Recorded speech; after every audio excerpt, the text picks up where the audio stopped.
野猪杀人啦！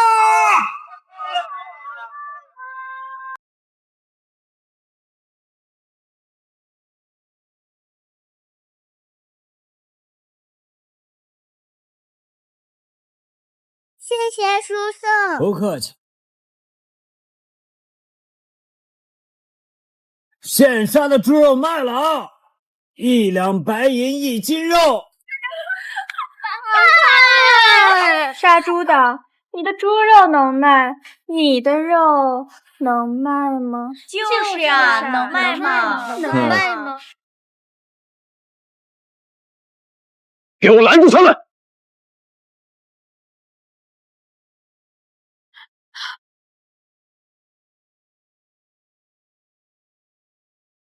朝阳妹妹，我好心请你们喝酒，怎么只喝了半口就开溜了？我这么可怕吗？我又不会吃了你。林泽，你身为梁国的大王，请注意礼节，对我放尊重些。还有，你潜入我大夏境内，究竟所谓何事？难道是为了窃取情报？错，是你那个废老鬼父皇主动跟我梁国结交示好，签订契约，年年进贡丝绸白银。我这次是亲自过来索要财物的，顺便向你的父皇提亲，我要纳你为妃，待我俩成亲，你的父皇自然会把刀神所创的裂空斩风刀刀谱传给我。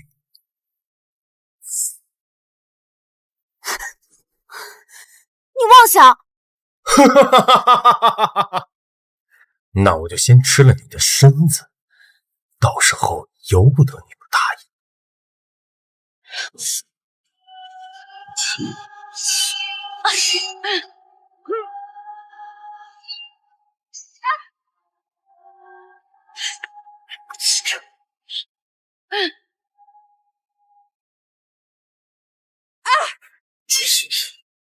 本王今日开心，见者有份儿。谢大王。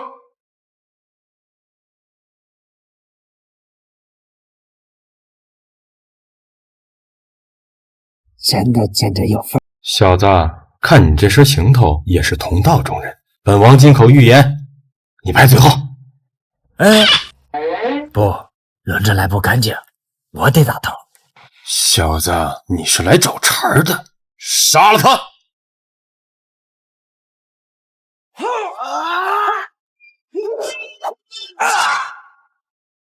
你先躺一会儿，我马上回来。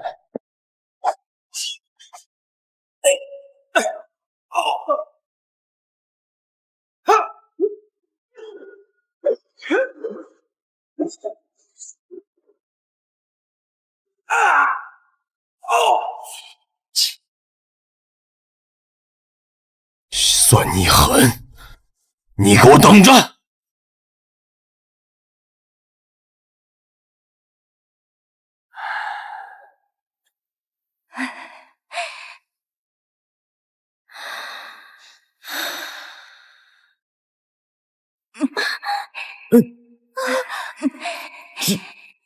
这春药下的剂量也够大的，这猪吃了都得上床啊！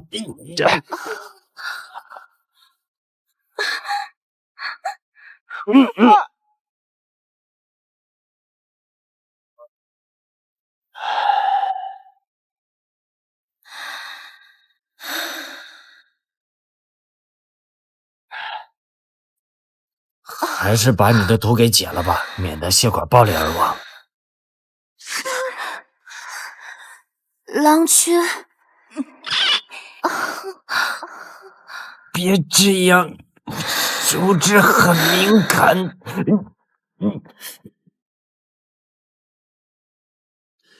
哥哥，谢谢你从人上手中救了我，这半块玉春节送给你，祝你救过难关。呀，祖宗，你怎么在这儿啊？我们都快急死了。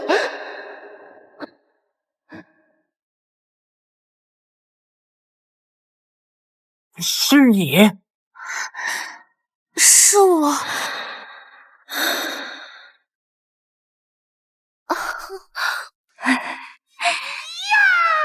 完了，这是我的死穴。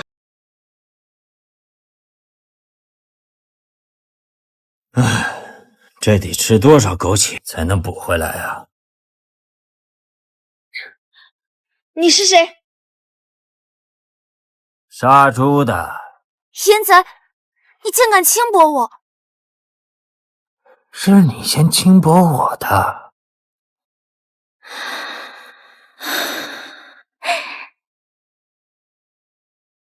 你胡说！杀猪的，我告诉你，我们可不是普通人。今日的事，你若说出去，我杀了你！张扬姐姐，你就这么放过他了吗？朝阳，我国内忧外患，我欲将女儿朝阳公主嫁给师傅，请您入庙堂协办军务。啊，徒弟的闺女，原来是她呀！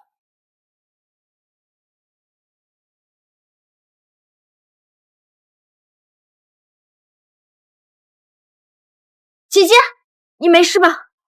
这裂空斩风刀一共10式，我连这第1式都练不明白。照这样下去，不知离我的偶像刀神的境界还有多久。姐姐，100年后，杀猪的张宝，你领这个杀猪贱民进宫干嘛？这是皇上亲自为朝阳公主挑选的贴身护卫。不可能，区区杀猪匠凭什么做我的护卫？这是皇上旨意，奴才也不知道啊。想当我的护卫，先问问我手里的刀同不同意。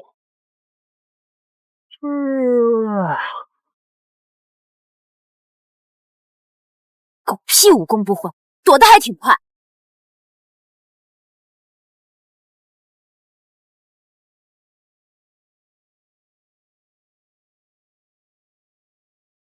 烟仔，你快放开我！哎，殿下，我连手都没用，何谈放开啊？分明是你用一腿挟持住了我。你要是不放开的话，我可要叫人了。你救命啊！姐姐，姐姐，谢殿下饶小人一命。本公主跟你没完！哟，这是谁惹我家朝阳生气了？林泽，你竟然还有胆量进宫！别这么大火气！我今天是特意来索要皇家贡品，你们父皇见了我都得笑脸相迎，我建议你们也对我客气点。拿了东西就快滚！朝阳妹妹，你们夏国现在手握刀神的绝世刀谱，这四方诸侯可都眼馋得很呢。尤其是你们的敌对国，实力最鼎盛的北蛮国，他们的元帅苍狼对刀谱和你们的国土，那都是虎视眈眈呢。不如嫁给我，咱们联姻之后传我刀谱，以我的天资，定能在短时间内练习熟练。到时候何惧北蛮？如若不然，等苍狼带着大军踏破你们的大好河山，硬抢刀谱时，定会让你们姐妹俩去犒劳三军，那下场可比那千人骑的娼妓惨多了。不是，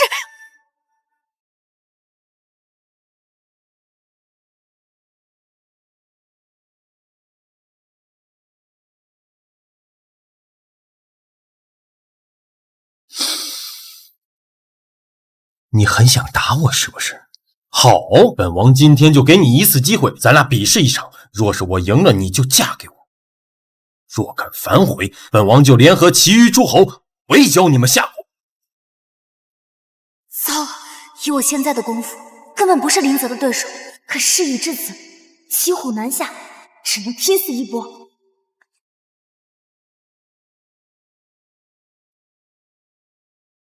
看刀。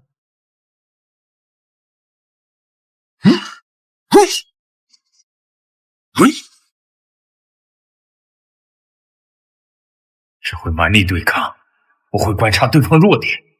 哪来的香味儿？这宫里的猪就是不一样啊，肉质果然细腻。这都什么时候了，你居然还有心情在这里烤乳猪？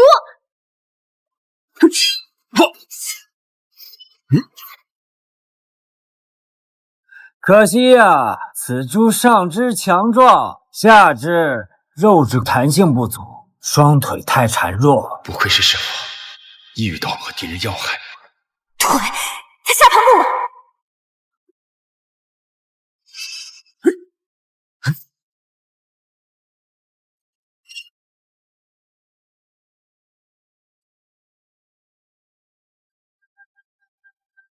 姐姐，林泽，你还不快滚！朝阳，咱们山水有相逢，你给我等着！快滚！本公主在浴血拼杀时，你竟然在旁边悠闲的烤乳猪。猪腿烤好了，你尝尝。对不起，我帮你擦擦。无耻淫贼！本公主一定要启禀父皇，治你的罪。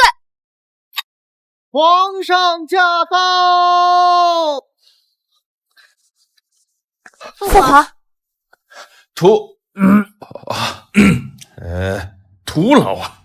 这梁国大王费尽心思，都是徒劳，没想到败在杨儿之手。父皇，这杀猪匠屡屡轻薄女儿，还请父皇将他定罪收监。胡说！这是朕给你找来的贴身侍卫，你要以礼相待。可是父皇，他什么武功都不会，除了会跑。而且他身份低微，将一个杀猪匠留在宫中做护卫，这要传出去，我们皇家的颜面何在？杀猪匠又如何？自古英雄不问出处，三国时期的张飞将军不也是杀猪的吗？哈，壮士无怪，小女年幼，说话不知轻重。父皇，刚才您提到了三国，儿臣在史学方面的功夫薄弱，还请父皇带儿臣去文渊阁，再讲讲这浩瀚经史。难得杨儿如此好学，那么朕就好好给你补补课。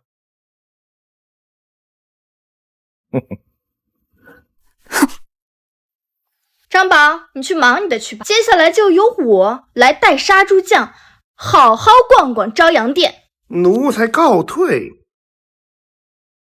臭杀猪的，看本公主待会儿如何整治。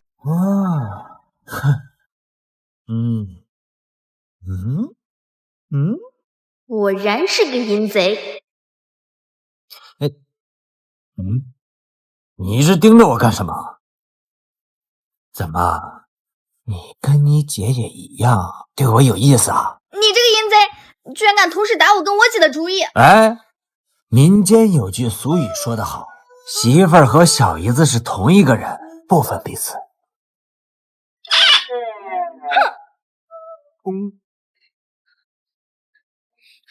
都还愣着干嘛？还不赶紧让新来的侍卫大人好好感受一下宫里的环境。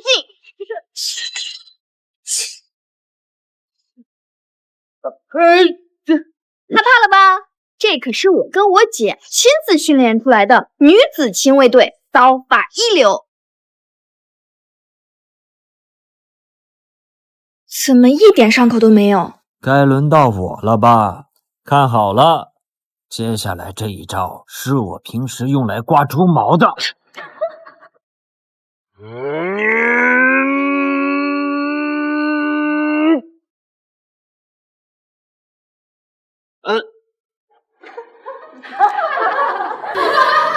杀猪的，你的杀猪刀该不会是卡在鞘里拔不出来了吧？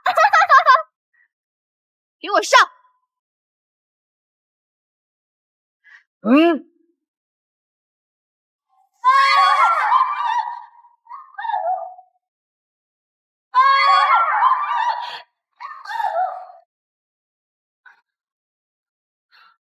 不愧是你们姐妹俩培训出来的女广清兵，身材一流。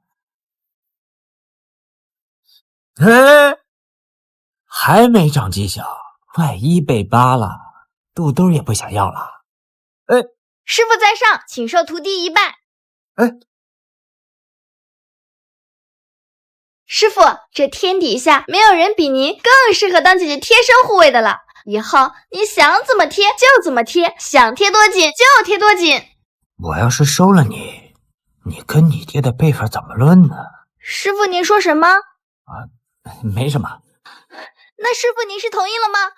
谢谢师傅，谢谢师傅，谢谢师傅，谢谢师傅。你离我远点儿！你们在做什么？你们在做什么？连你们也……杀猪的，你居然敢这样对我妹妹！本公主今天劈了你！姐姐，你误会了，我是自愿的。什么？你说你是自愿的？没错。赵华，你老实告诉我，是不是这银棍逼你的？可以你的武功，他个武艺不通的杀猪匠，不可能把你怎么样的呀。姐姐，你有所不知，我是新月城府，他呀武功高绝，而且父皇他老人家真的是眼光独到。父皇？可就算你要听父皇的话，你也不至于给他那个呀，还带着女子亲兵们一起，这成何体统？可是姐姐，这个不是最基本的礼仪吗？胡闹，不像话！不像话，确实不像话！杀猪的，你竟敢调戏皇宫女眷，本公主今天劈了你！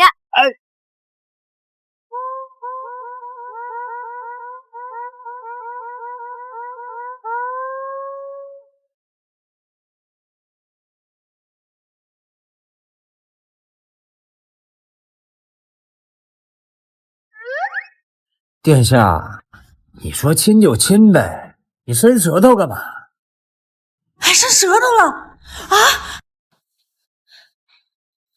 你他娘的疯！你胡说，谁伸舌头了？你们别听这个淫棍瞎说。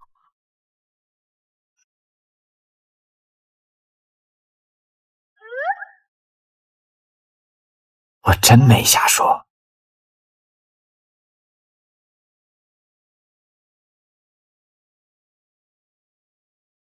你在刀客龙虎榜上也是排名第20的人物啊，居然被朝阳这个连裂空斩风刀第1式都没练明白的丫头片子击败了。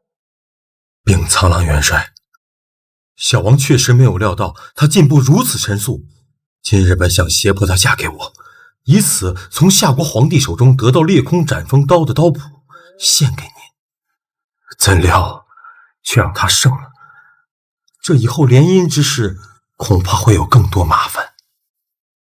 还是指望不上你啊，索性本帅在夏国皇宫插了个线人，到时候由他去绑架朝阳，照样能拿到刀谱。敢问元帅，此人是谁？鬼赤。鬼将军，刀客龙虎榜排名第9的高手。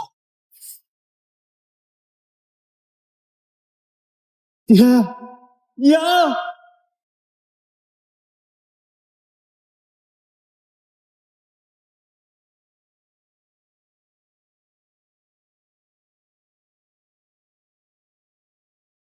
杀人凶手，狼人谋生，我一定要找到你，报仇雪恨！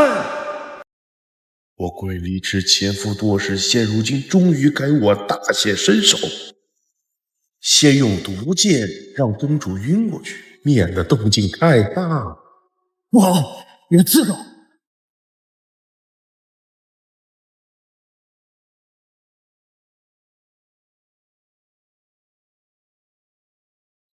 银冠，你又要干嘛？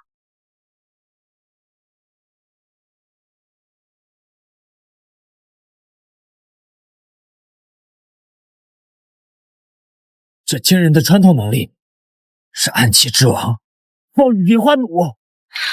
杀猪的，你有病吧？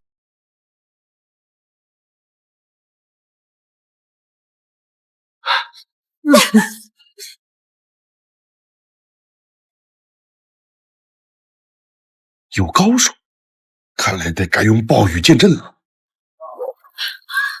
公主，今天踢了你！把衣服脱了，快点！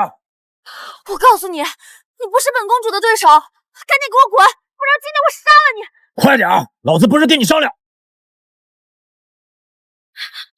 你可赢过1.5公不斗，怎么力气这么大？虽然不是第一次了，但你总要给我时间酝酿一下，前戏对女孩子很重要。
杀猪的，老娘今天杀了你！你今天别想跑！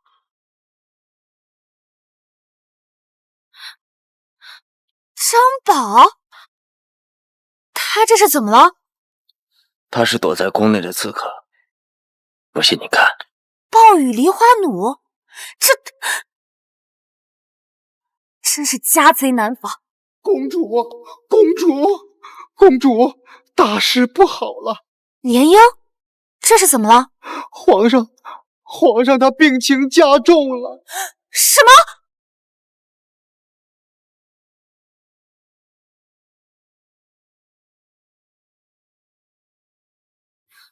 父皇，您怎么了？没什么大事。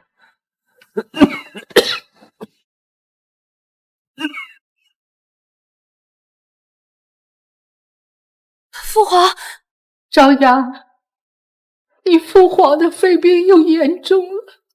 据太医说，以他的这个身体状况，日后是断然不能再用武功了，而且是少华，我这不还没死？陛下，奴才有一事禀报。刚才朝阳公主遭遇刺客，而此人就是太监张宝。这怎么可能？奴才用人不当，求皇上皇太后赐罪。公主太监何止千万，一双眼睛怎么能听得过来？刺客现在如何了？尸体已交于武城兵马指挥司。此人应该是朕的老冤家，被安国派来的。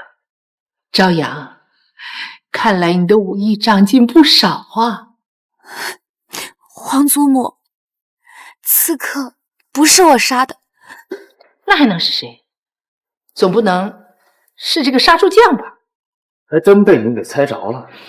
你怎么可能？那刺客又不会是案板上的猪，就凭你。我也是运气好，这刺客武功不高，再加上我皮人里边杀猪屠狗练出来的力气，硬是把他给勒死。原来如此，我还纳闷尸体上怎么没有伤口。我就说嘛，杀猪的光凭力气可是没有办法长期吃侍卫这碗饭的。这次是你运气好，以后你可得留点神，别没能护得了公主，反倒拖了公主的后腿。可皇祖母，他武功真的很不错。你懂什么？入袖未敢，你是阅历太浅，没有见过真正的高山。凑把力气当武功。不过，这北蛮人实在是胆大包天，频频挑衅我大夏。也不想想，当年他们的元帅苍狼是怎么样被我皇儿打败的。当年也多亏刀神师傅传我武功，才侥幸打败了曹。可我现在的身体，只怕日后他们会更加变本加厉。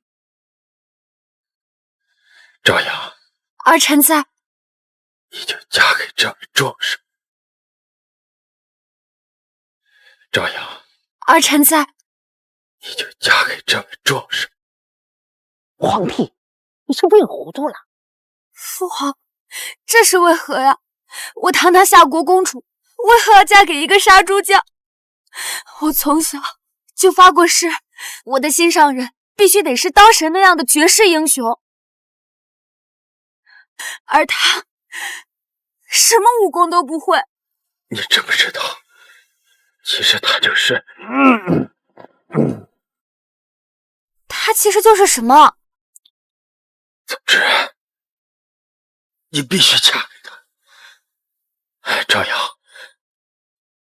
你现在连父皇的话都不听了。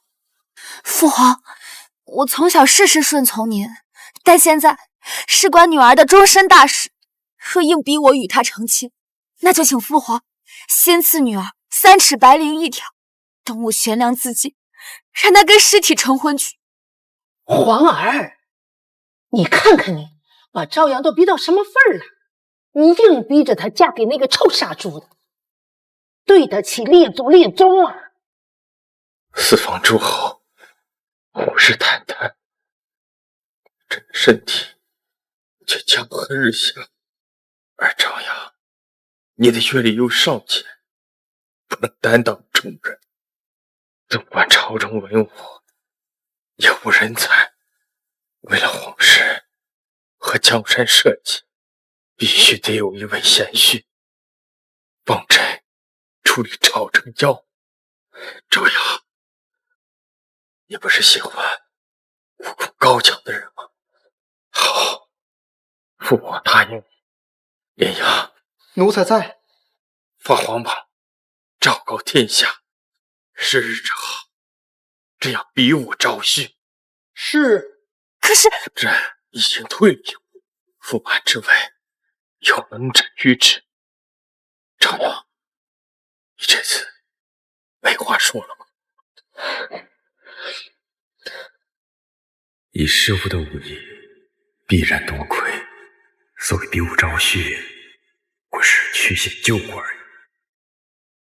传闻这朝阳公主的美貌冠绝天下，若此次我比武胜出，便能与这天下第一美人同榻而眠，那可真是不枉此生啊！你毛长齐了吗？还没碰过女人吧？肖战小儿，等你发育好了再来吧。18新娘80郎，苍苍白发配红妆。北宫老头，他是没发育好，但你可是发育过头了。我记得你孙子还要比朝阳公主大上5岁，你怎么也好意思来呀？哼，人不风流枉老年，连你大名鼎鼎的采花淫贼田伯光都能来，那我，哼，为什么不能来呀？老爷子，就算你赢了又如何？娶了公主后，让她独守空闺吗？东方燕，没想到你也来了，这可真是今日最大的惊喜呀！你还好意思说人家北宫老头呢？难道你把公主娶回了家，他就不用独守空闺吗？皇上驾到！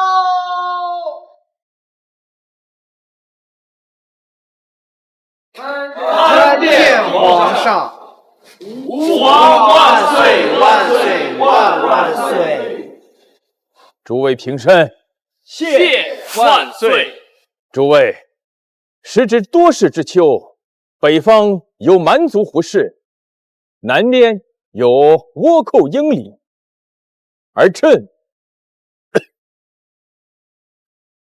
近些年身体不佳，论文尚能比比安天下，可论武已不具备马上定乾坤之能，所以光要天下豪杰在此，以比武定输赢，选出魁首，做朕之驸马，协助朕预防南北之敌。请陛下放心，我定全力以赴。我虽是江湖游侠，可天下兴亡，匹夫有责的道理，我还是明白的。即使我今日赛场落败，做不得驸马，但作为我大夏的一份子，我定会在疆场上奋勇杀敌，报效国家。说得好，小子就会说漂亮话。没想到刀客龙虎榜上的8大刀客，今日来了4位，朕好大的面子。皇上说笑了，咱4个在8大刀客中只排于末位，而您老人家却排在前3甲。今日能参加此等盛会，属实是我们有面子。天哪，这来参赛的都是什么歪瓜裂枣？有老有少，有男有女的。姐姐，这也太……姐姐，这刀客龙虎榜上排名前4的，除了父皇，还有谁啊？排名第1的当然是刀神樊哙，第2是北蛮大王耶律光。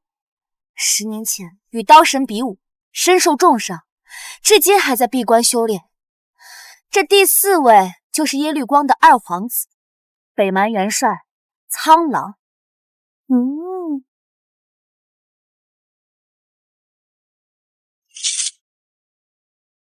敢问皇上，朝阳公主身边的这位是？此乃小女的贴身侍卫。敢问兄台，腰后所插宝刀叫着什么名堂？杀猪刀，杀猪刀。敢问兄台进宫前从事何业呀？自然是杀猪。一个杀猪匠竟然能当上公主的护卫，简直是笑谈。我就说刚才怎么进屋时闻到一股子猪骚味儿，原来源头在这儿啊！公主殿下，这个杀猪的天天寸步不离的跟着你，你就不嫌味儿大吗？此言差矣。战国时期的名将张飞将军，不也是屠户出身吗？行了，这话少说几句吧。皇祖母，杀猪贱民，看在我皇儿的面子上，暂且留你几日，回头一定找机会把你赶出去。好了，我要生气。朕宣布，比武招序正式开始。不知哪位刀手愿率先上台？我来。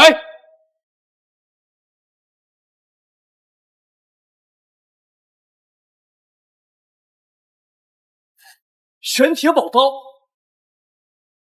看什么看？你一个杀猪的，会比使得宝刀吗？北宫前辈，你见多识广，你看这是玄铁宝刀吗？300年前，工匠之祖鲁先生用天外云铁打造了一把绝世宝刀，之后代代相传。50年前，老朽有幸在鲁先生后人家中观赏过此刀，可3年后全家就被灭门了，此宝刀也再无踪迹。我虽只看过1眼，却印象极深。梁王手中这把宝刀，必是玄铁宝刀无疑。玄铁宝刀怎会落在林泽手中？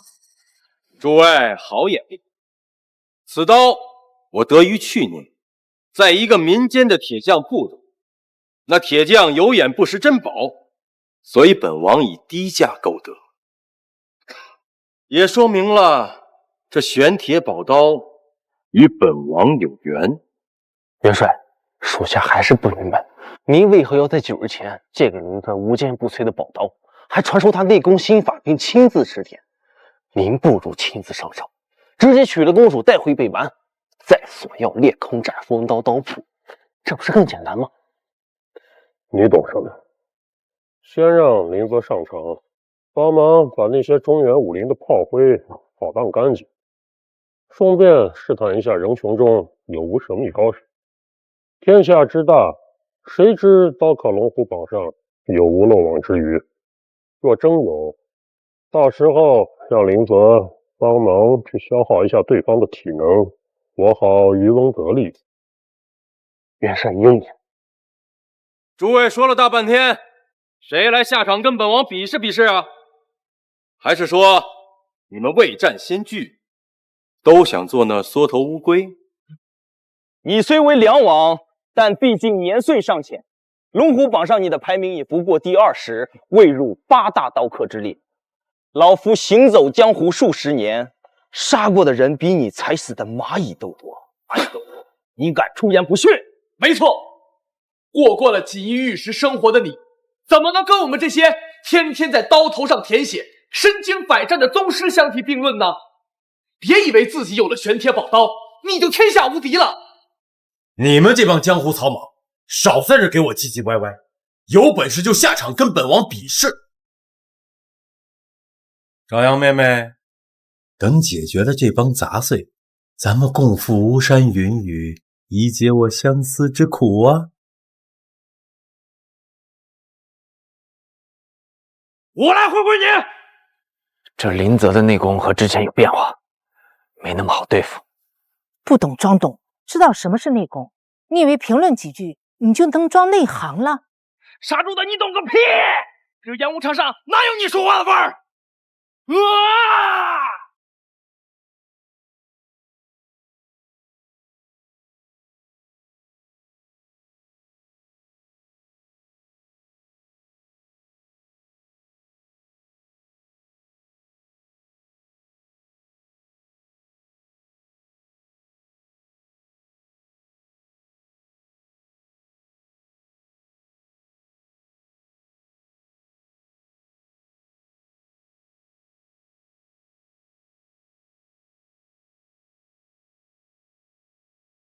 真不愧是玄铁宝刀，凡间兵器跟它相比，都成了纸边豆腐。我点了你的曲直、血海2个穴位，暂时止住了血。梁王，只是比武切磋而已，你下手也太狠辣了些吧？刀剑无眼的道理你不懂吗？还口口声声说自己是刀口舔血的老江湖。东方爷，看看你那不男不女的样儿，你要是下场比他还惨，到时候别人还得说我欺负弱智女流。你敢羞辱我！老嫂子，你这是自取其辱。不管怎么说，论辈分，东方燕都是你的武林前辈。梁王，说话做事还要注意分寸。老头儿，我还没说你呢，你自己蹦出来了。你也不瞅瞅你那行将入土的样子，竟然还有脸来参加比武招婿，你做人注意分寸了吗？赶紧滚过来，让本王用这玄铁宝刀助你早日投胎，返老还童。林泽，你也太狂妄了！小毛孩，本王的名字是你能叫的吗？给我滚过来喊爹，要不然我让你出不了京城！小爷我要剁了你！别废话，你们3个一块上，省得爷爷我费劲儿。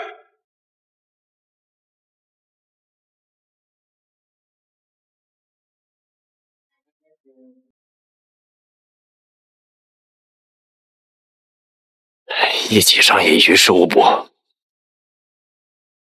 闭上你的猪嘴！他们3人齐上，可抵千军万马。你少说2句。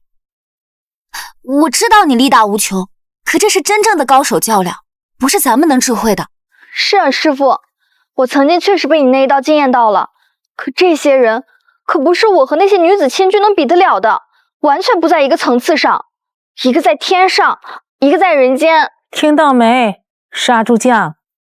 少说话，别待会儿惹怒了这些高手，丢了小命儿。夏虫不可语冰。没想到梁王的武功竟然在短时间内进步得如此之快，真是匪夷所思。看来他的背后定是有高人指点。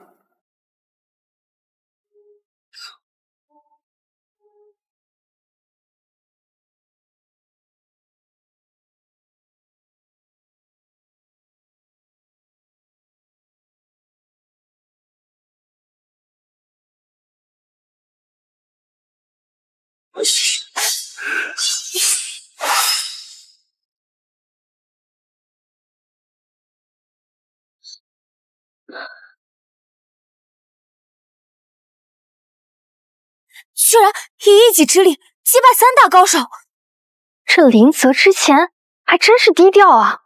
真不知道你们几个蠢货是怎么登上刀客龙虎榜的。看来之前是时无英雄，才让庶子成名。这梁王得了您的功法和宝刀，真是愈发不可一世了。无妨，让他先高兴会儿。我们3人合力，竟然败下阵来，简直就是场噩梦！瞧这狗娘养的嚣张跋扈的样，我不开心呐！不该又如何？胜负已分。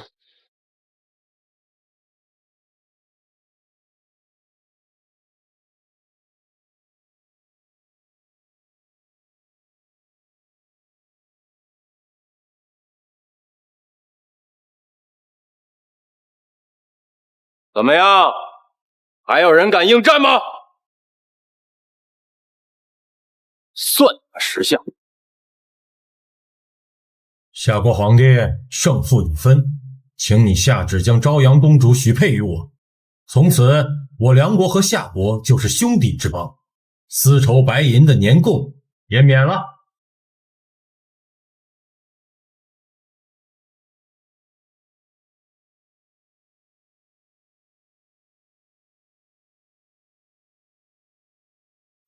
我来，我来。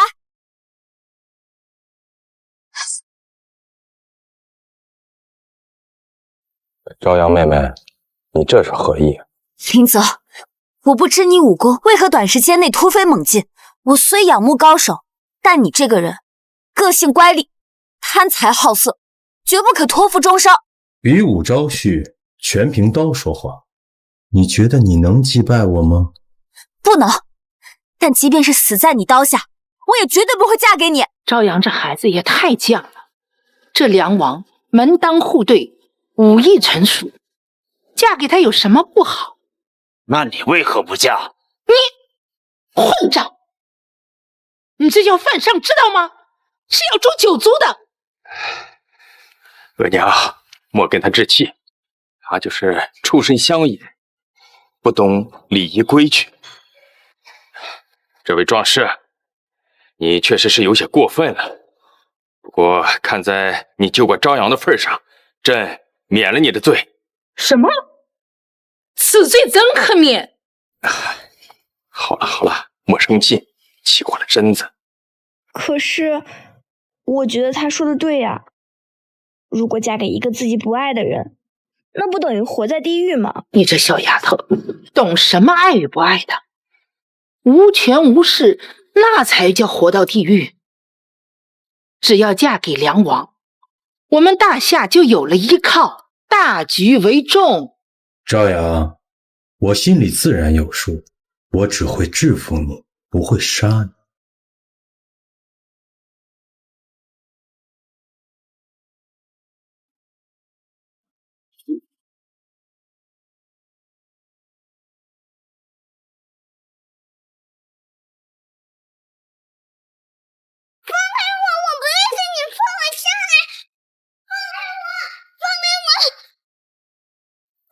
别动，再动我弄死你！是你？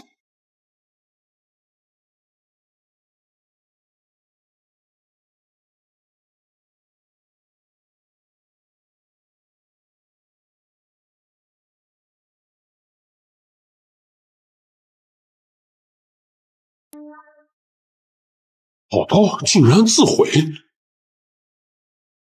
刚才究竟发生了什么事情？怎么可能？怎么会？玄铁宝刀怎么会？小乞丐，你是当年那个小乞丐？别老小乞丐小乞丐叫着，多难听啊！我只是当年穿的破了点而已。真的是你？多谢你当年请我吃的那顿大餐，红烧鲈鱼很好吃。长大后我也去了那家酒楼，老板还是那个老板，大厨也没换，可怎么吃都不是当年那个味道了。可能是因为你不在身边。那我改日再请你。你也真是的，怎么不早告诉我？用陈年旧事跟当今公主殿下套近乎，不是我的风格。杀虫的，竟敢当着我的面跟公主打情骂俏，找死！去死吧！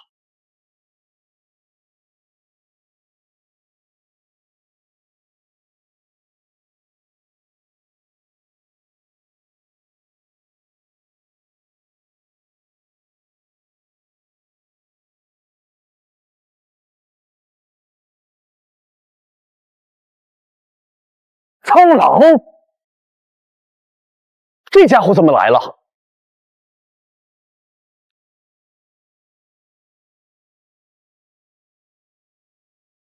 元帅，你这是何意啊？梁王辛苦，刚才你帮我扫清了中原武林的炮灰，现在可以先休息。接下来由我直接娶了公主，再索要裂空斩风刀。那不更加简便？可是无需多言，我知道你在担心什么。放心，诺言照常兑现。我之所以亲自上场，也是怕你到时候成了驸马爷，一时想不开，私通刀破，江湖邪恶，我不得不防啊。你好大的胆子，为何会出现在此处？谢谢夸奖。我北蛮勇士个个胆大包天。哼！之前你派人欲刺杀朕的掌上明珠，今日前来，所为何事？你可别冤枉我，我从未派人行刺过朝阳公主。今日比武招婿大会，我此次前来，当然是为了做你的女婿。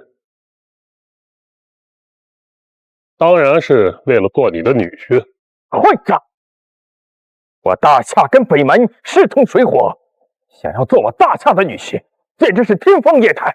比武招婿理应一视同仁，你榜文上可没写北蛮人士不许参与，你写的可是广邀天下豪杰。这天下之大，别说我了，就算今日来个黄头发蓝眼睛的西洋人，你也没资格拦人于大门外，除非你仍治皇帝要食言，朝令夕改。榜文如同放屁，那日后你夏国的军民，谁还愿意听你指挥呀？你难道就不怕我在京城兵力围剿你吗？你武功虽然不错，但你抵得过5万兵马吗？当然敌不过，但你大可动我一根汗毛试试。今日我来并非闹事，若你率先挑起争端，我北蛮10万铁骑可不是吃素的。况且你现在的身体情况你自己最清楚，虚弱的跟你老娘似的，别说上阵了，上个女人都费劲，到时候生灵涂炭，你大夏的千万前手可不会怪罪于我，只会暗骂你这个为争一时之气的无能皇帝。千年前你们中原的兵法大家有句名言，主不可以怒而兴师，将不可以问而治战。连黄口小儿都知道的最基本的兵法常识，你个好手匹夫、苍原老贼，难道不懂吗？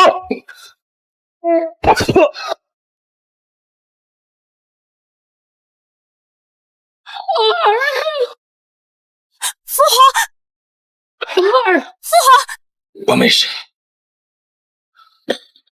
诸位，如果我让苍狼这个敌国元帅将朝阳公主娶回北蛮，那将是我们整个中原武林人士的耻辱，绝不能让他得逞。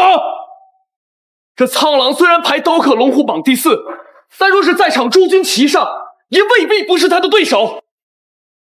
咱们这些刀客里，平日虽然有私人恩怨，但是在大是大非面前，本应同仇敌忾。没错，不能光顾着自己的一亩三分地儿，北蛮未灭，何以家为？杀了苍狼！杀了苍狼！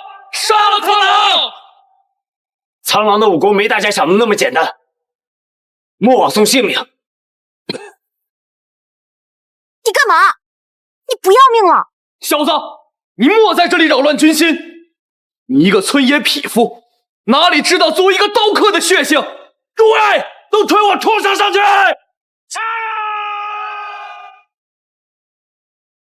一穷而已。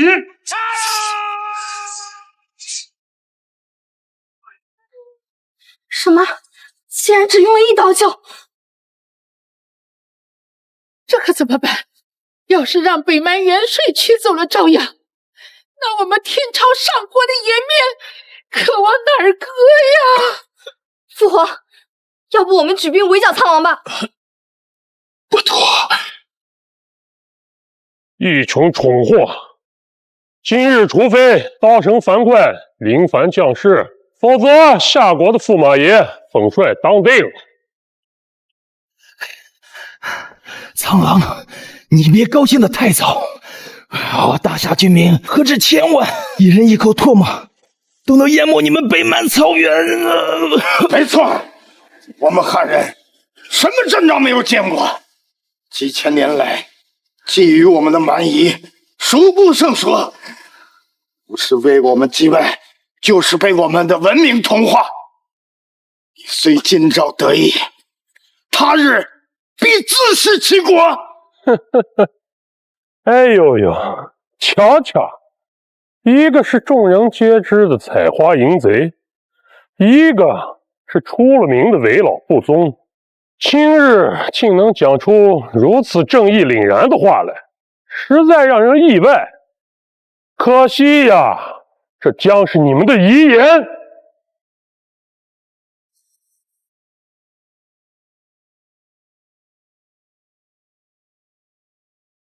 住手！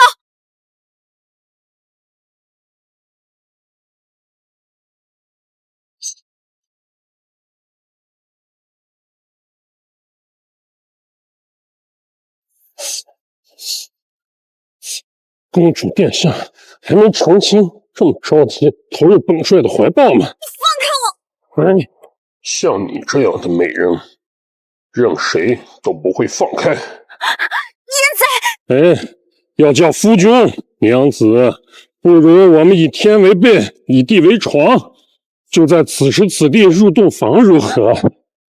恰好这些宾客们也都在，让他们还有你的父皇祖母见识见识本帅在床地之间的威风和你的万种风情。田伯光，我一直以为你是采花界第一大盗，现在看来，采花界的名号你得往后靠一靠了。如果连我都觉得无耻的话，那无耻这个词都不足以形容这个畜生。诸位，今日就让你们见识见识我们草原狼的威猛！苍狼，苍狼，连跟个发了情的公狗似的。比赛还没有结束，比赛还没有结束。这股摄人心魄的气势，这是怎么回事？我竟瞬间有些胆怯，奇了怪了。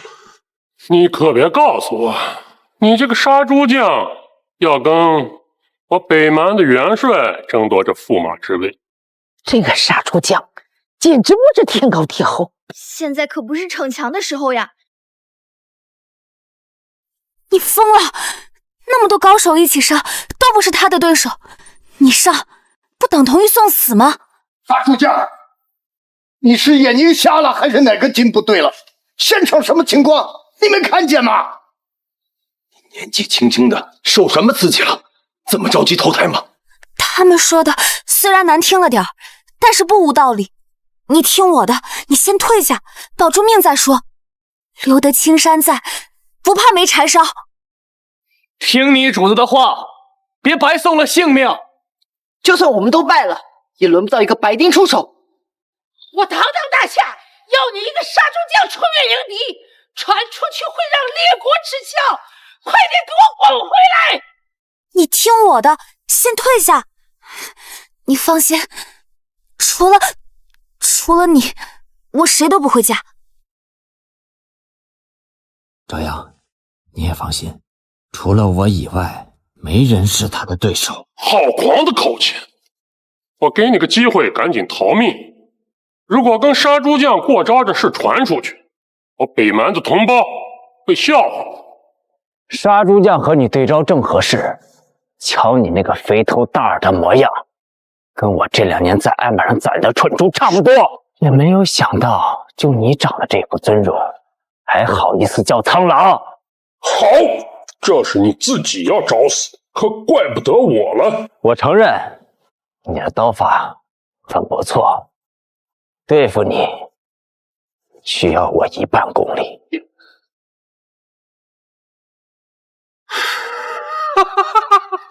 我没听错吧？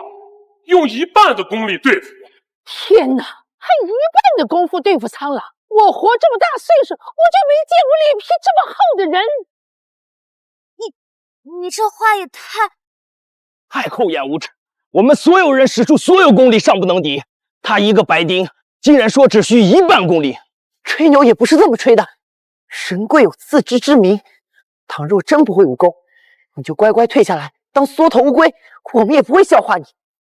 但你倘若强撑门面，也只是惹人生厌罢了。说苍狼了，就连我现在都想杀了他。杀猪子，你简直找死！元帅，杀了这种人简直脏了您的手，不如让手下来解决他。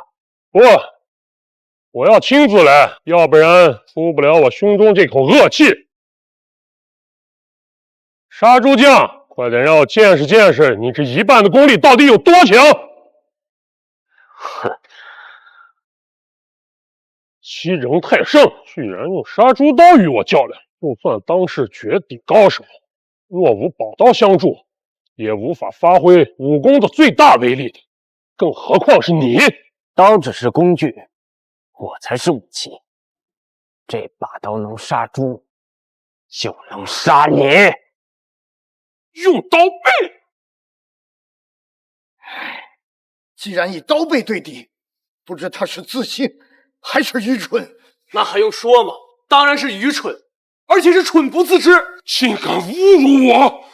本帅今天非得把你挫骨扬灰！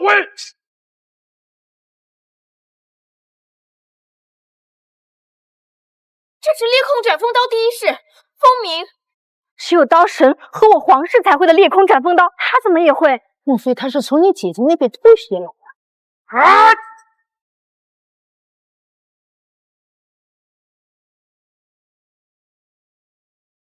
这招我见父皇用过，是第2式烈云。什么？这杀猪的不简单呐！看来是我们太武断了，有眼不识真人呐！难不成刀神还有其他的徒弟？我就说呢，当时朝阳殿中那一刀速度为何如此之快？原来师傅他是刀神的徒弟啊！第3式斩了！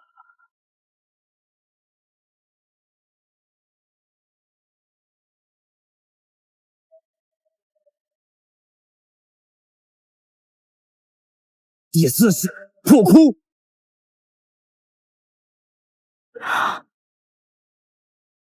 不可能，怎么会这样？还是之前那个杀猪匠。第5式金风！裂空斩风刀极其深奥，即便武学天赋就如我皇儿这般高的人，也修炼了数年，才练到第5式，之后便止步不前。这小子年纪轻轻，也练到如此的境界，难怪道神会收他为徒。这般的天赋，堪比刀神呐！糟了，当年夏国皇帝就是用这招击败了我。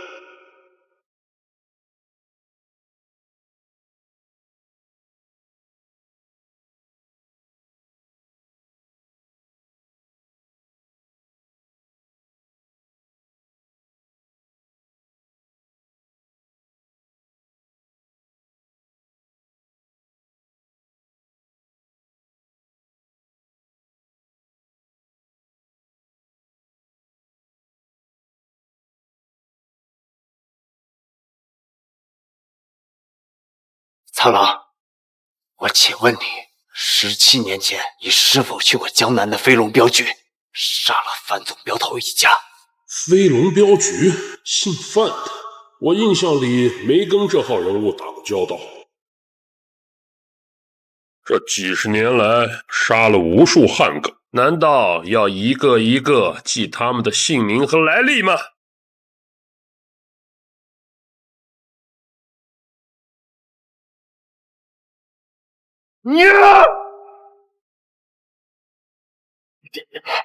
第6式段誉的道器。啥？第6式？当年夏国皇帝也不过才练到第5式，一个年轻的后生怎么能练到第6式？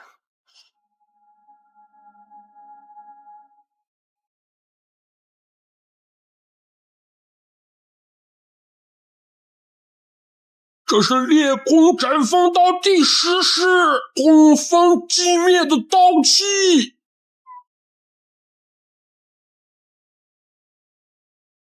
空风寂灭！北宫老头，这真是空风寂灭吗？我也没见过这招，但通过这股毁天灭地的力量，应该就是。10年前，我父皇耶律光与少年成名的刀神与泰山之巅决斗，刀神使出全力，刀神身上所犯的就是这个金色刀器。你难道就是刀神本宗？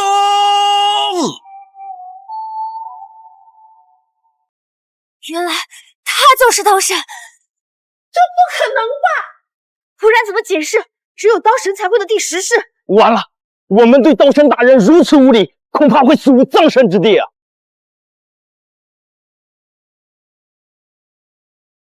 不行，如果苍狼死了，我的眼睛……今天我就杀了你，继我父母的在天之灵！烈空斩风刀第10式，魁夷轰风寂灭斩！天！队长！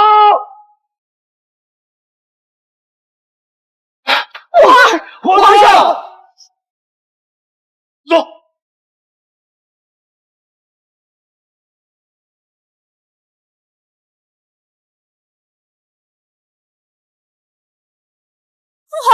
皇儿，梁王，你快放开我皇儿！你要做什么？这还不明显吗？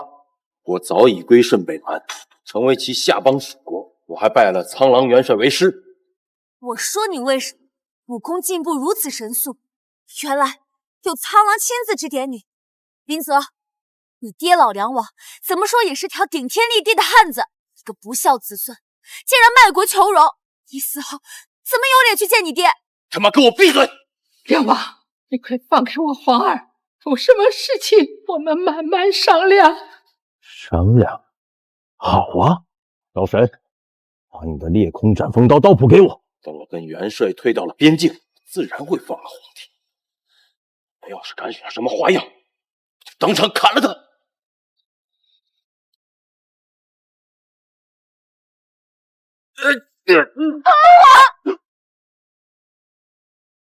父皇！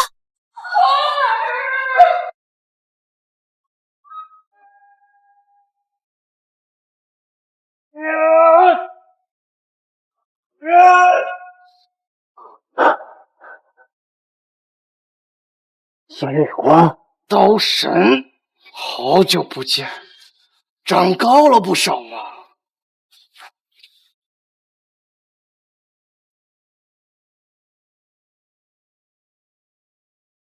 蠢材，竟然孤身犯险，为父为了你不得不提前受困。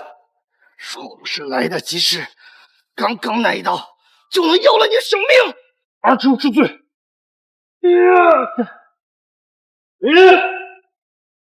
刀神，待我神功恢复之日再相会。阴律老贼，逃跑的功夫你是一点没退。参见刀神阁下，请恕我等有眼不识泰山之罪。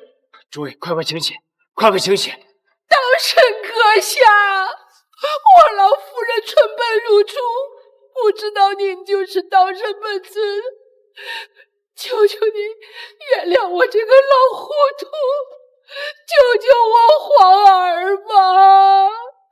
皇太后，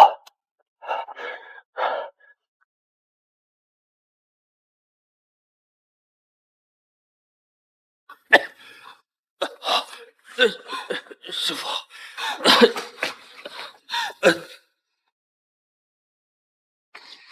当年你教我刀法，还没来得及报答你。现如今又有一件事要麻烦你了，我打算让赵阳继承帝位，还需要你多多协助辅佐，好好照顾他，拜托，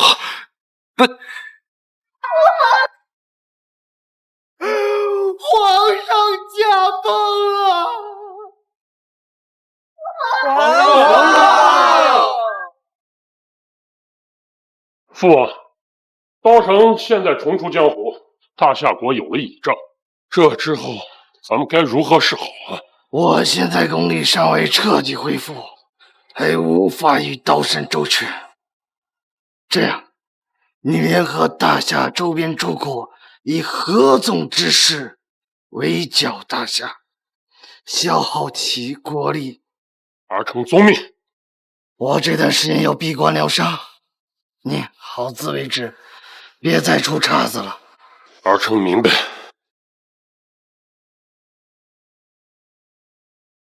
刀神，武斗我不是你的对手，可若论智斗，纵横捭阖的能力，你在我面前只不过就是个8岁的毛孩而已。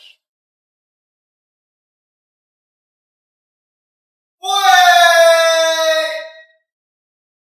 一叩首，再叩首，3叩首。众爱卿平身。谢陛下。遵先帝人质皇帝之遗命，朕今日登基，当行仁义之道。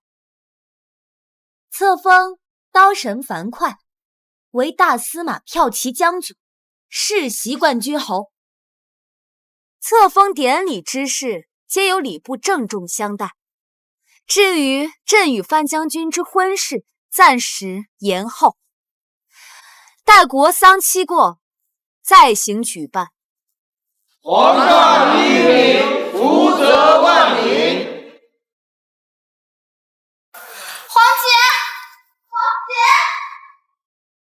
皇妹，出什么事了？何故姗姗来迟啊？皇姐，出大事了！皇姐，出大事了！出什么事了？昨日我国30多座粮仓遭歹人闯入，并放火烧毁，损失总计超过3万万担粮食，价值7500万两白银。要知道，这些可是我国军民臣子1年之用啊！这还得了？本来今年的收成就不好，农夫日子不好过，国库也吃紧。现在又出了这样的事，这可如何是好啊？对了，事情查得怎么样？是否又是北蛮人所为？不清楚，看守粮仓的官兵全都死了。那就火速向周边诸国借粮，渡过难关。这件事情我今早已经吩咐下去了，可他们回消息说无一国愿意借贷粮食。这是为何？不仅如此，据武城兵马司指挥使今日回消息说，有大量的阿芙蓉涌入我国。阿芙蓉是何物啊？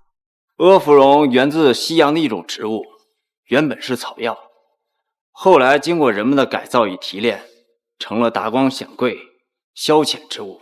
吸入后有腾云驾雾之感，且极易成瘾。就算是铁人，长期吸入也都会变成废人。就算是铁人，长期吸入也都会变成废人。没错，现在全国许多百姓，无论贫富，都在吸食此物，倾家荡产者不计其数，甚至许多官员都在吸食，还与很多商人联合贩卖此物。这可如何是好？长此以往，我大夏将不攻自破。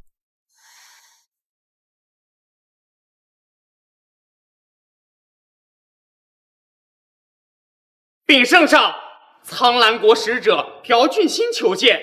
宣是。宣苍兰国使者觐见。宣苍兰国使者觐见。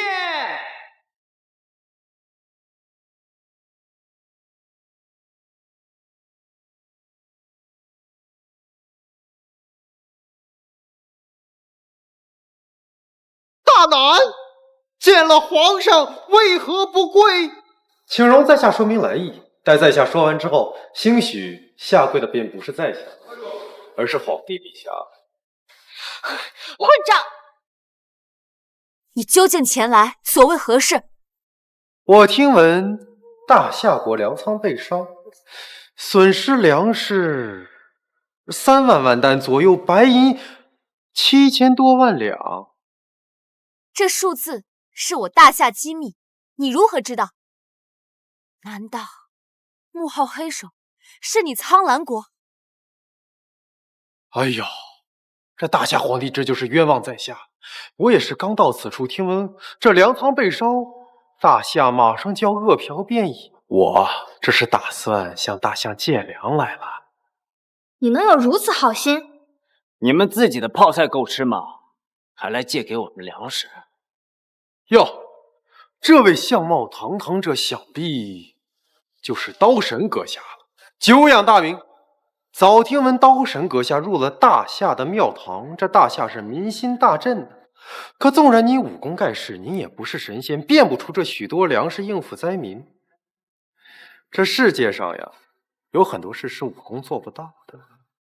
按我的想法来说，我们苍兰粮食有的是，大可帮助您大夏渡过眼前的难关嘛。朴俊兴，你有什么条件？第一，将裂空斩风刀刀谱交给北门，再将辽东3座城池交给我们苍兰，然后搜罗中原的武法秘籍，上交我国的军队，最后再允许我在山河郡建造营垒，并派兵驻守。小事一桩啊！哈哈哈哈哈！小事。朴俊兴，你这是痴心妄想。那就眼看大夏的国民饿死好了。皇上，您才刚刚登基，马上这朝中就要饿殍遍野，您这可真是圣明啊！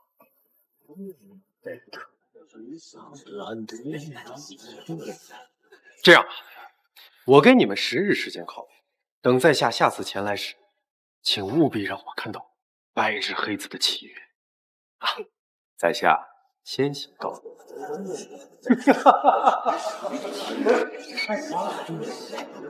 皇姐，这可如何是好呀？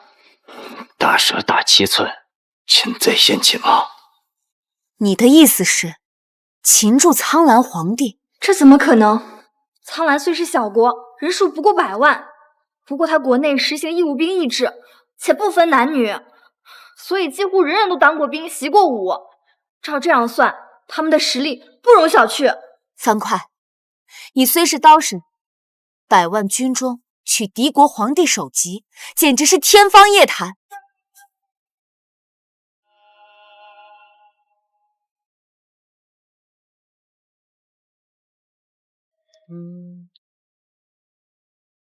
大人，有人送来一个礼物。是。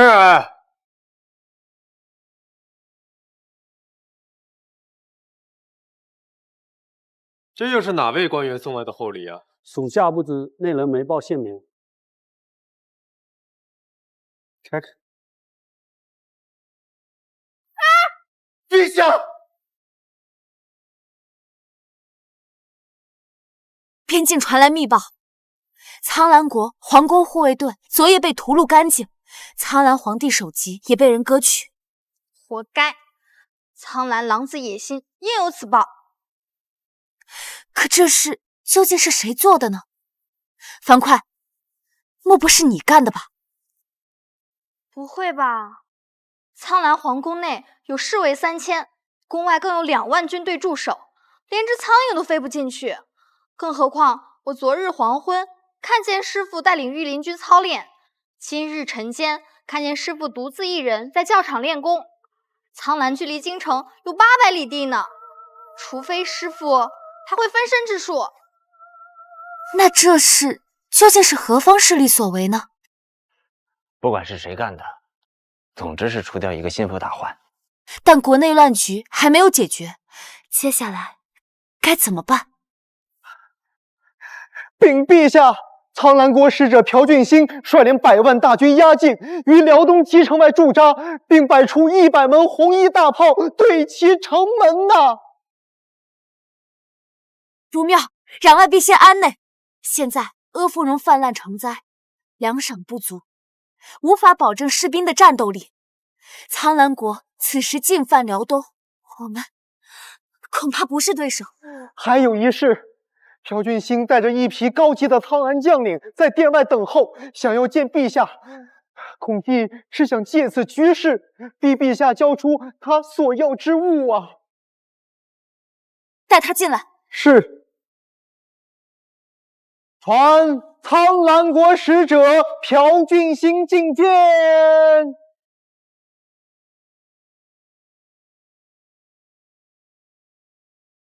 朴俊兴，率领100万大军前来，这几乎是你们全国人口了。怎么，连田也不打算耕了，民生经济也不管不顾？难道是要与我大夏拼个鱼死网破？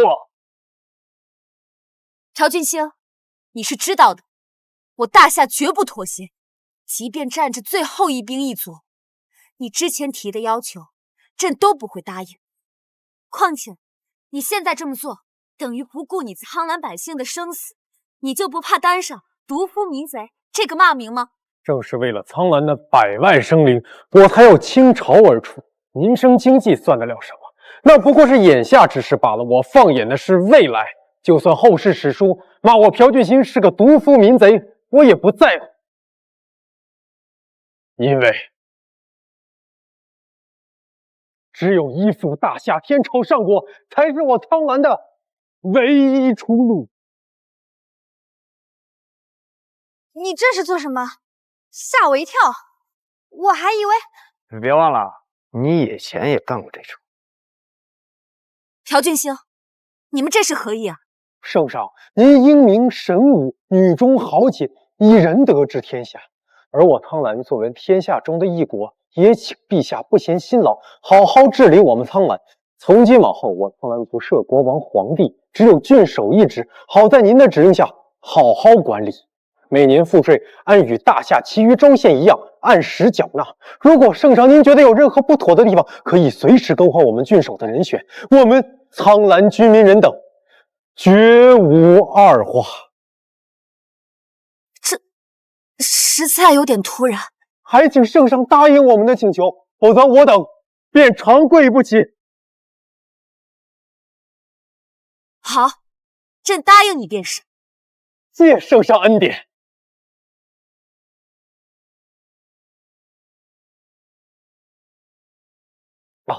为了彰显我等的诚意，还有弥补我们之前的过错，我们苍兰居民携带粮草辎重约4万万担粮食，白银8000万两，盔甲刀剑无数，可以武装20万大军。更关键的是，还有100门红衣大炮，这都是我们苍兰郡孝敬圣上的。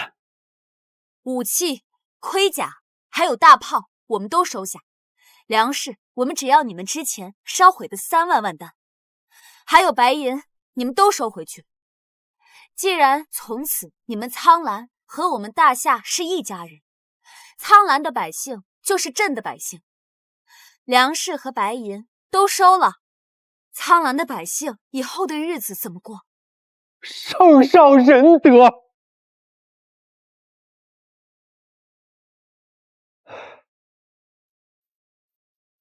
刀神阁下，不，司空大人，您武功盖世，圣上得此良将，何愁天下不定？昨日司空大人竟孤身深入苍兰境内，杀入皇宫，取下那暴君的项上人头，正以救我苍兰百万生。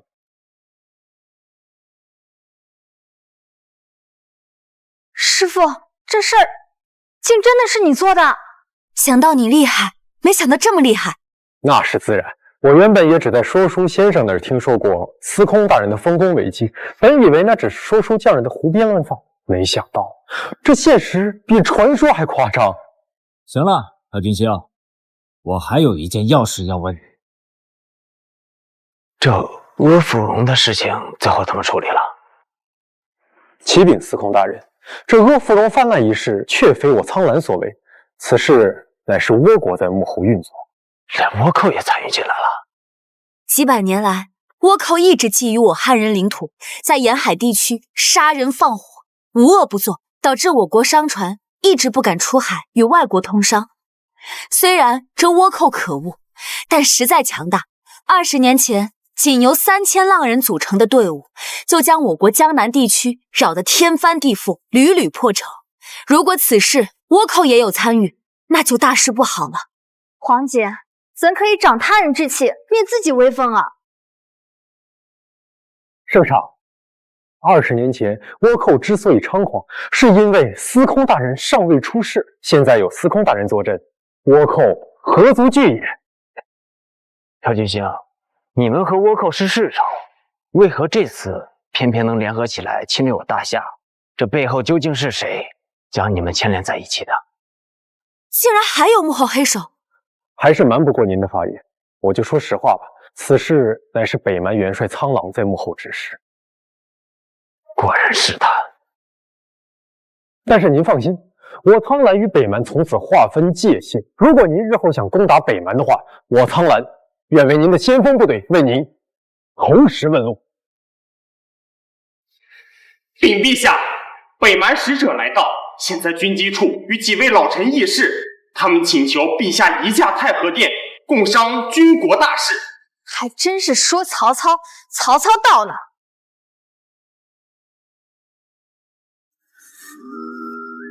上朝。现在苍兰大军已到，辽东极城之下，准备拼个鱼死网破，这可怎么办？这可如何是好啊？哎呀，这陛下刚刚即位，就遭遇如此兵灾，这该怎么跟列祖列宗交代呀？现在知道后悔了。你们之前仗着有刀神樊哙在朝，就是不把我北蛮放在眼里。要知道，他武艺再高，也抵挡不住千军万马呀。个人武艺在战场上实在是太渺小了。你们中原有位大词人说得好：“无穷宇宙，人事一力太参中啊。”但是办法也不是没有。只要你们交出裂空斩风刀刀谱，并将朝阳公主嫁给我北蛮元帅苍狼，我们就说服苍狼国退兵。毕竟苍狼是我方友邦嘛。至于新皇帝，你们自己看着再另立一位就是了。大师言之有理啊！下官参见了。为江山社稷，我这三朝元老也不得不出面了。现在看来，只能答应北蛮的所有条件，才能够保我大夏群众的生命安全。否则，苍兰一旦杀进来，加之李银国的禁法，到时候我死了，有何颜面去见先帝和太祖爷呀？诸位听听，我父亲说的都是老臣谋国的话。是啊，皇上驾到！微臣参见陛下，吾皇万岁万岁万岁！众爱卿平身。谢陛下。严阁老和小阁老也来了，快给严阁老赐座。严阁老，你虽为3朝元老，但你的有些高见，朕不敢苟同。涉及到陛下的皇位，陛下当然不敢苟同了。可是江山与群众和皇帝之间，我们这些做元老的只能选择其一。皇帝没了可以再立，但是我大夏百姓如在兵灾中丧生，可不能复生啊！您说对不对？严阁老，苍兰此次来访，并不是为了攻打我国，而是辽东城外屠兵100万，连红衣大炮都来了100多门，还说不是攻打。昭华公主年龄还是太小，琢磨事情容易考虑不周啊。陛下，你就听我一句劝吧，这北方元帅苍狼乃是一方豪杰，你若嫁给他，绝对不算委屈呀。可这北蛮若是得了刀谱，他们的将领乃至士兵人人习练，到时候攻打我国，岂不是如入无人之境？此言差矣，我国只要一心求和，北蛮便没有借口攻打呀。况且北蛮人几百年来都是逐水草而居，以狩猎为生，我们大夏乃农耕文明，他们根本就适应不了。所以说他们要我们的领土又有什么用呢？至于他们所要刀谱，不过是因为北蛮部落众多，互相间争斗不断，如果有了刀谱，他们就能够平衡各族势力，消灭战乱，这也是为了自家的百姓。由此可见，苍狼元帅可是颇具德人的将领啊。还有严阁老高见。对，是朝阳为了使苍兰国退兵，天下百姓免于战乱，你就委屈一下吧。还请陛下以大局为重，交出刀谱，让出地位。严阁老一声承认。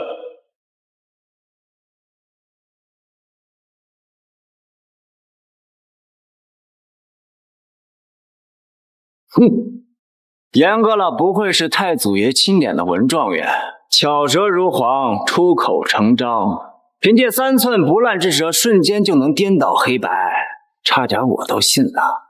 你就是那个杀猪卖肉出身的刀客。什么刀客？小阁老，你现在应该尊称我师父一声司空大人。一个皇口如此，也配叫什么大人？现在军部虎符在我们内阁大臣手中，他只不过是一个光杆司令而已。哟，高进信，你来的正好。大夏皇帝不愿意答应北蛮的条件，所以他们的忙我帮不了。你们苍狼想什么时候出兵就什么时候出兵嘛，随你们高兴。发兵？发什么兵？我看你是发病了。我们苍兰国，苍兰郡早已归顺了大夏皇帝。现在我们苍兰居民乃是大夏皇帝与司空大人手中的一把利剑，他们让我砍杀谁，我便砍杀谁。怎的？你北蛮也想尝尝我苍兰这把剑利是不利吗？朴天勋，你竟然违背与北蛮定下的盟约，你是想惨遭灭国之灾吗？哼！朝阳，北蛮可不是我们能够得罪得起的。他现在召集周边各国对我们形成合围之势。你现在是双拳难敌四手啊！如果你仍然不能醒悟的话，为国家大计，我会召集所有老臣，废除你这个丫头片子。没错，为了列祖列宗，我们也是不得已而为之啊。是啊，为了天下苍生，你不可如此任性啊！老而不死，是为贼！你竟敢直呼圣上的名讳，活了这么一大把年纪，竟然卖主求荣！你的圣人之处都读到狗肚子里去了吗？一点为人臣子的样子！还有你们几个为人臣子，理应为圣上分忧才是，起码也该做到刀口一致向外，怎的反而倒戈相向，一帮老匹夫！哼，朴俊勋，你有种！这笔算我们迟早会算。还有你们，咱们兵戎相见吗？完了，我们大家真的要完了呀！你还是3朝元老呢，人家还没杀来，就怕成这样。无知的丫头！先不说周边邻国形成合围之策，目前国内阿芙蓉泛滥成灾，民生凋敝，连士兵也染上了恶习，其战斗力急剧下降。你说该怎么办呀？好，给朕10天时间，朕定将国内所有阿芙蓉销毁，并将相关商贩抓捕。若朕做不到，朕就随了你，让出地位。好，那就一言为定。但如果我们能做到，你们这些占着茅坑不拉屎的老臣都滚出内阁，把机会让给年轻士人。说到做到，我就不信你们这帮小毛孩有回天之力。走。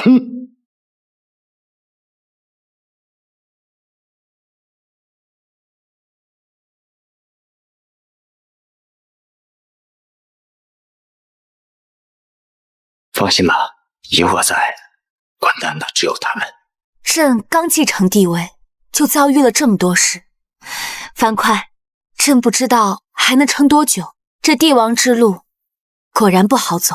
人生之路都不好走的，哪怕是一介布衣，为了生存，他们遭遇的苦难也都是数之不尽，不比帝王少。可即便如此，他们该做事还是会做事。你放心，天不会塌下来的，即便塌下来，我顶着。不，我们一起顶。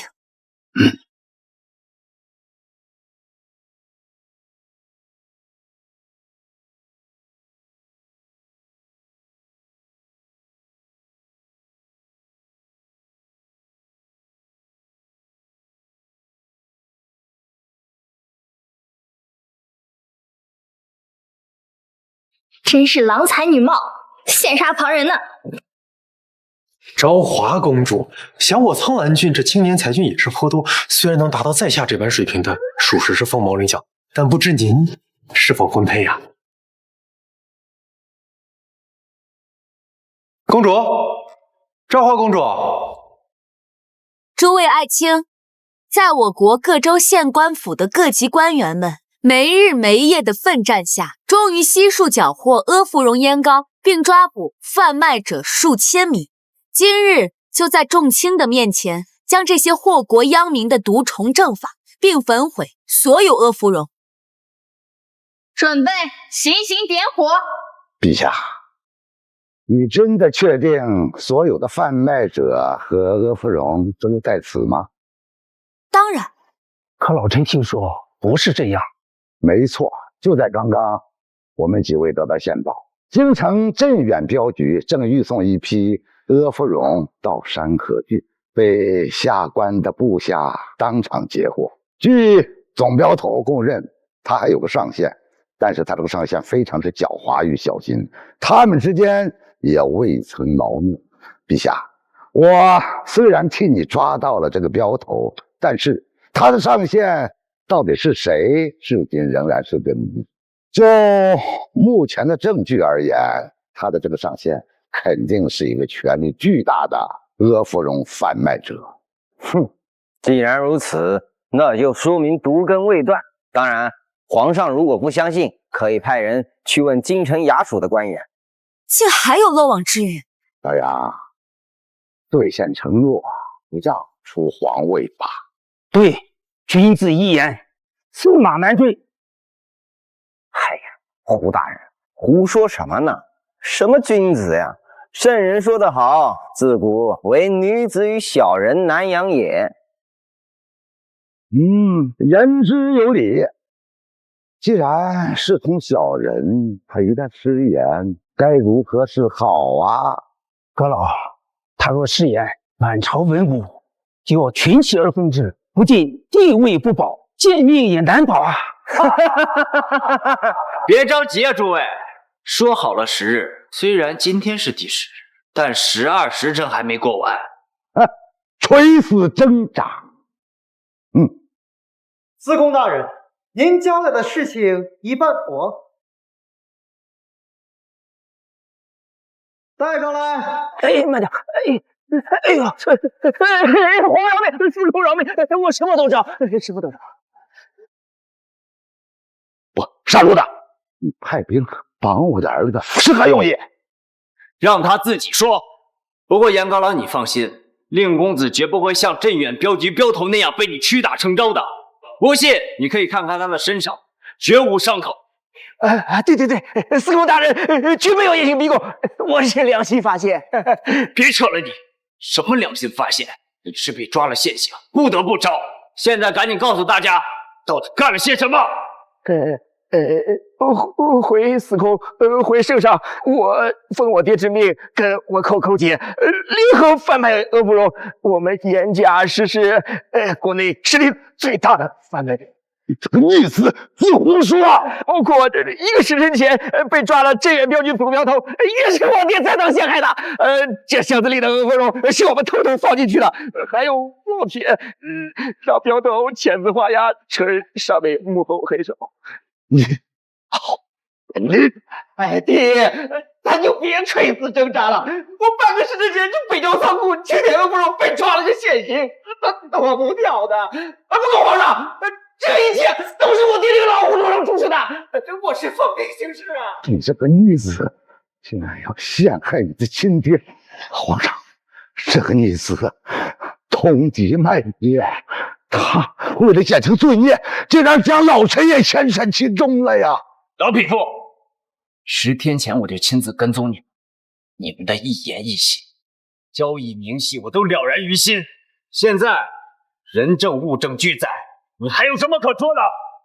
严嵩，你作为3朝元老，竟然不知羞耻，里通外国，毒害我大夏的百姓，你该当何罪啊？罪当领旨。知道就好。来人，带下去1000刀，3天3夜，1刀都不能少。若是刀数没满，这严老贼就死了。拿你们试问。皇饶命啊！皇饶命啊！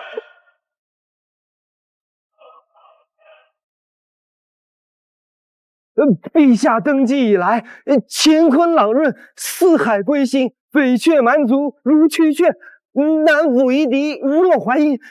此等雄才伟略，纵是先帝太祖爷在世，亦当侧目。是的，陛下英明。吾皇万岁万岁万岁！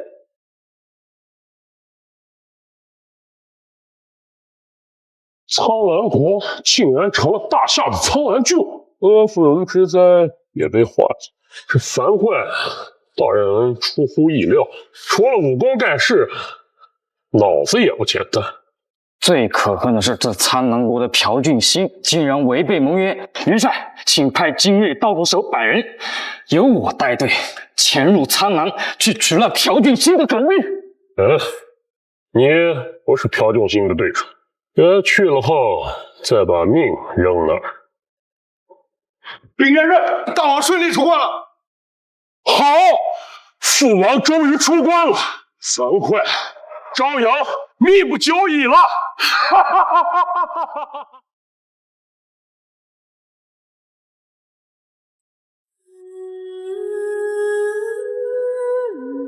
年的危机终于解决，我想我也应该办点自己的事情了。你知道吗？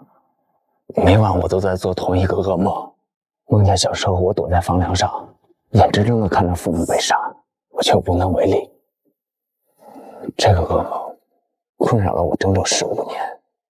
我想我过几天后应该亲手去了结了这个噩梦了。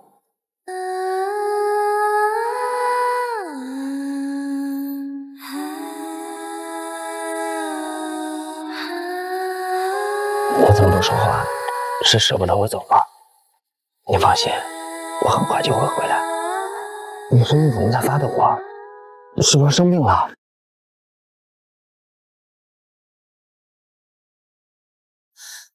你们在做什么？你们在做什么？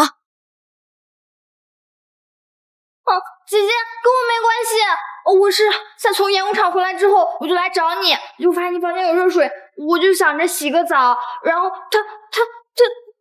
说不清楚，我先走了。你们慢慢聊，姐姐们。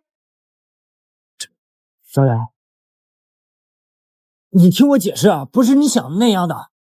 不是朕想的哪个？你们孤男寡女共处一室，搂搂抱抱。张华还没穿衣服，你打算怎么解释？你给我点时间，我把这件事从头到尾都跟你解释。我刚才编，继续编。你们男人最擅长编这种故事了，而且还会编得严丝合缝。你肯定想说，刚才你进来的时候，张华背对着你，我们姐妹俩体型、发型又差不多，你把张华当成了朕，所以过去有报，对不对？啊，对，你说的跟实际情况丝毫不差。这信你个鬼！要是连这点谎言我都识不破，怎么管理这泱泱大夏？樊哙啊樊哙，真是知人知面不知心。朕以为你是个君子，结果你和其他男人一个德行。吃着碗里的，看着锅里的，尤其这锅里的还是朕的亲妹妹。樊哙，你好大的胃口啊！朕现在恨不得扒了你的臭皮，剜出你的色心。不过，世上男人都一样。父皇也不例外，朕实在不该心存侥幸，对你抱有希望。两女共侍一夫，就共侍一夫吧。不过丑话说在前面，张华是朕的底线，从今往后你不许再娶其他的女人，不然来一个朕杀一个。还有，你有了妹妹，就不能冷落了朕。如果在未来的日子里，你胆敢偏心的话，跟朕躺在一张床上的时候，你最好别睡得太死。你什么意思啊？陛下，你问他。司空大人，陛下为何如此气愤啊？莫不是因为君务？这下没了，你的下边没了。啊！恭喜大王顺利出关，臣等唯愿竭尽犬马，辅佐陛下永固北蛮基业，使陛下勇武传至万世。臣等无任心败，谨祝陛下身体康泰，国祚绵长。谨祝陛下身体康泰，国祚绵长。祝金平身。谢大王。本王不仅功力恢复了，还将祖传的塑封刀法练至更高的层次，与之全盛时期也是有过之而无不及呀！恭贺父王！既然如此，我北蛮南下回军日子不远了。对了，我前段时间教你的合纵之策进展的如何呀？禀父王，全被樊哙给破解了。蠢货！蠢货！蠢货！连这件事情都办不好吗？儿臣罪该万死，父王气大伤身，您要保重龙体啊！唉，看来我小看樊哙了，没想到他还是个文武双全的人才。父王说的是，此事确实出乎人意料，儿臣小觑他。这樊哙真是本王的一生知己，本王屡次栽在他的手里，若不想办法取其首级，本王这个座位也没脸坐下去了。昨天的事情我已经解释了无数遍了，你怎么就不相信我说的话呀？朕亲眼所见，休要狡辩。而且朕已经答应你娶妹妹了，你还在这装什么装？这真的是一场误会，我发誓，我所言千真万确，我此生只爱你一人。若违背誓言的话，我就让老天爷。作为男人，这种话不宜说得太早啊。说，继续说呀，就让老天爷怎么着？你自己也觉得一生只爱一人这种誓言不可信吧？圣上，圣上，北蛮使者送来降书。降书？圣上，北蛮使者送来降书。降书？我倒要看看这个耶律老贼耍什么花招。递上来。是。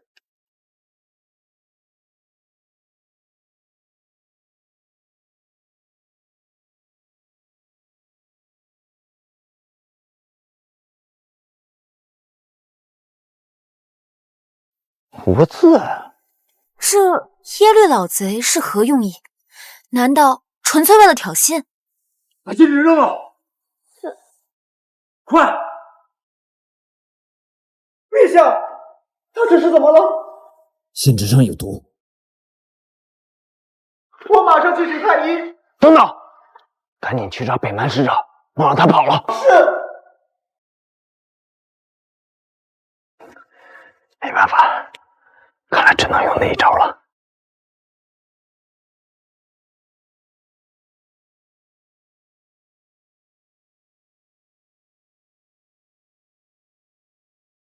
此毒甚烈，一般人中毒必死无疑。若转移到我的体内后，虽不会要我性命，但会压制我内功，导致裂空斩风刀最多只能使用到50。若强行突破，会有性命之忧。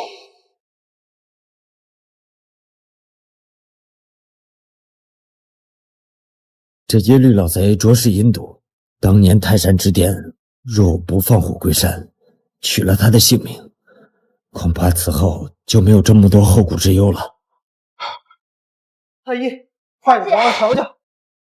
北蛮使者呢？将信来给我们之后，便从驿站跑了，已经派快马去追，但恐怕……看来这段时日我只能在宫内闭关，运功稀释毒素了，但成功的可能性恐怕会很低。太医，我皇姐怎么样？皇上的脉象逐渐稳定，体内的毒素几乎已经全部清除，只是还有些虚弱，要调养休息几天呢。不是说我皇姐是中毒吗？她体内的毒素都转移到我身体里边了。姐夫，你可是我大夏的顶梁柱啊，你可千万不能有事。暂无性命之忧，只是武功免此受损。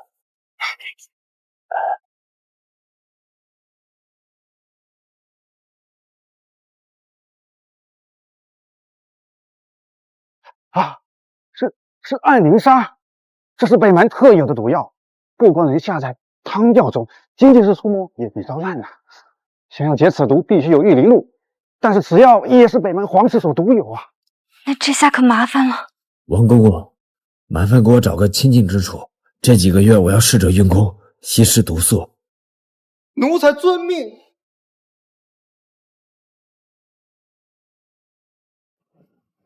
都怪我，为了报仇得罪了耶律光，让你中毒遭罪。你放心，如果我幸运的话，能成功的将体内毒素全部排除，我一定会为你亲手报仇，杀了耶律老贼。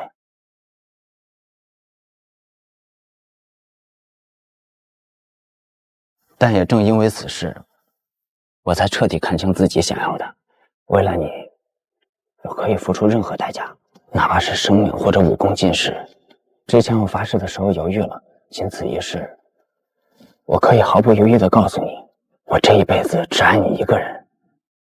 如果违背誓言，就叫老天爷将雷劈了我。大人，闭关之所已准备好，我这就带您过去。好。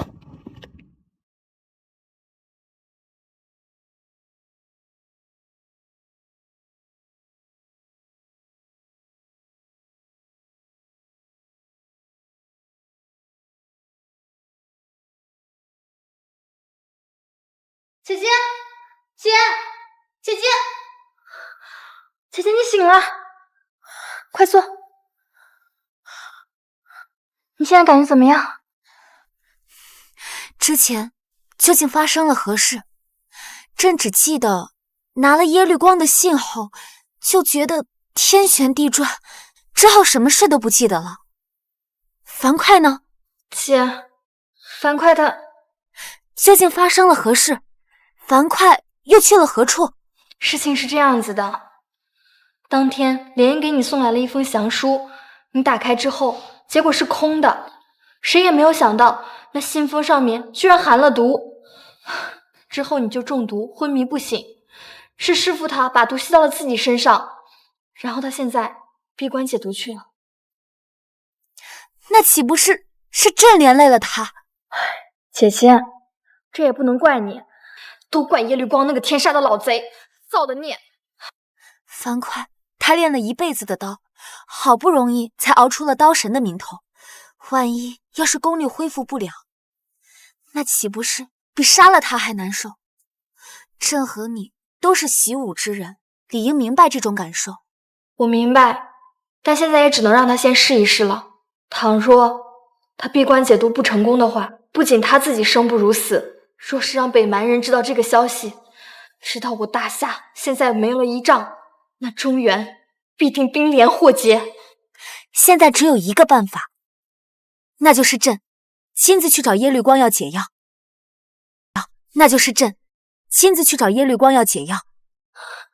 姐，这不是羊入虎口吗？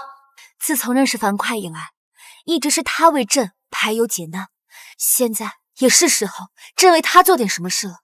可是姐，这是大事，要从长计议吧。无需多言，朕意已决。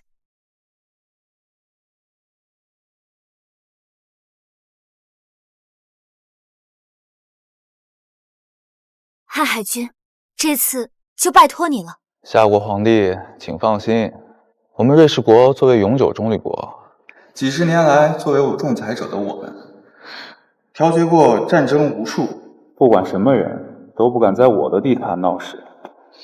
在我的会议厅，大家只能以和为贵，通过协商谈判的方式解决问题。那是自然，贵国的军队是精锐中的精锐，瀚海君您本人的武功和人品也是一流，往往能在一招制敌之时还留有3分余地，既赢得了比赛，也可以为对方留有情面。朕从小就十分钦佩。夏国皇帝过奖，但是你可得记得你答应我的条件啊。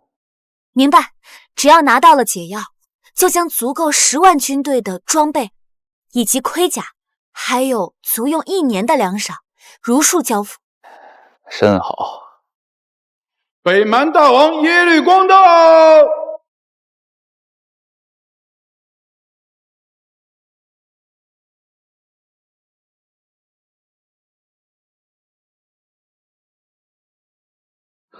没想到人质皇帝竟然传帝位给一个黄毛丫头。怎么样？登基以后国事还顺利吗？皇帝的位置烫不烫屁股啊？哎，耶律兄，不要一上来火药味就那么浓嘛，有话好好说，不要夹枪带棒的。夏国皇帝，该谈谈你的条件吧。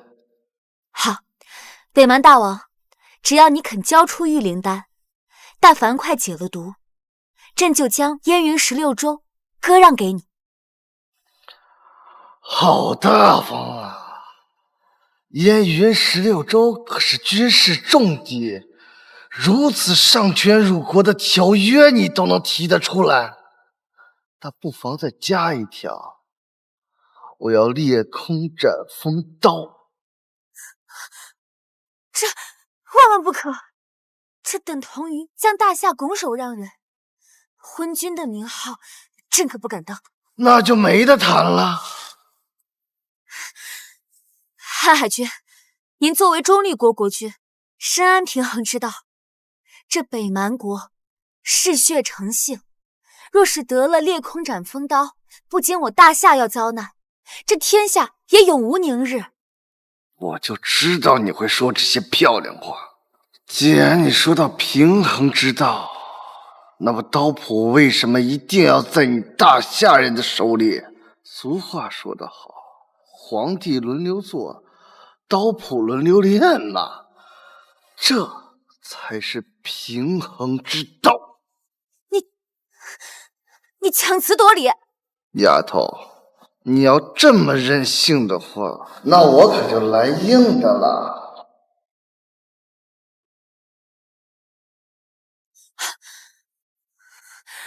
瀚海君，请您主持公道。夏国皇帝，看来你爹是没有把你教好啊。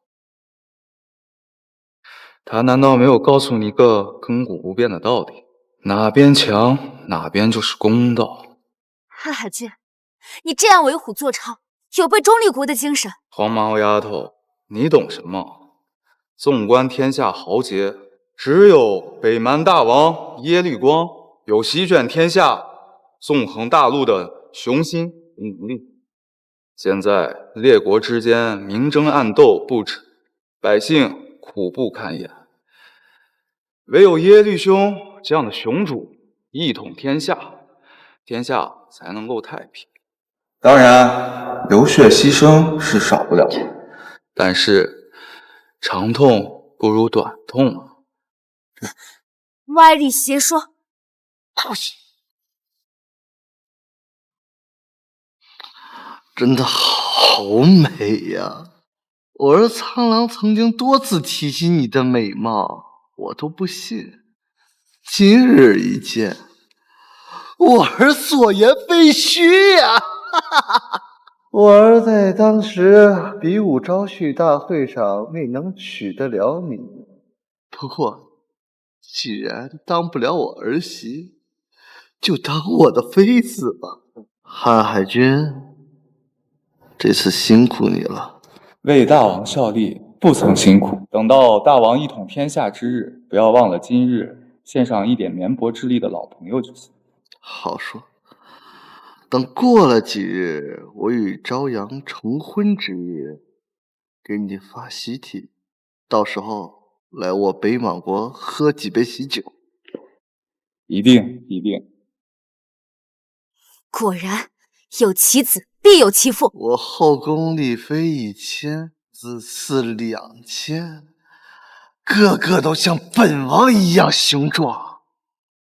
你若不信，等我洞房花烛夜之后，让他们轮流来给你体验。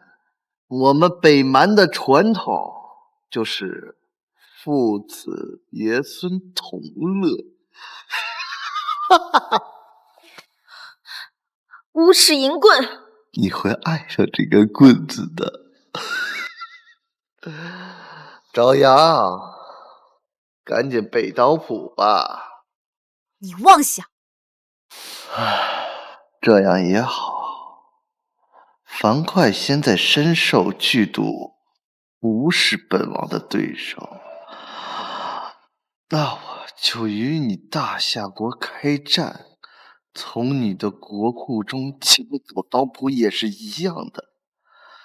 再说，你在我的手里，想必你那些大夏守军们必然有所顾忌吧？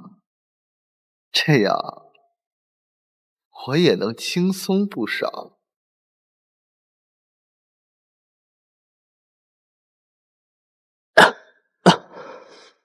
这艾瑞莎实在厉害，我已经运功数日，却一点息事缓解的迹象都没有。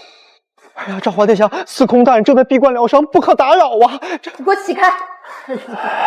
师父，大事不好了！赵华，出什么大事了？姐姐她被耶律光掳走了。大人，你这是去哪儿啊？自然去救人。哎呀，大人，您体内毒素尚未排尽，若此时去北蛮，九死一生啊！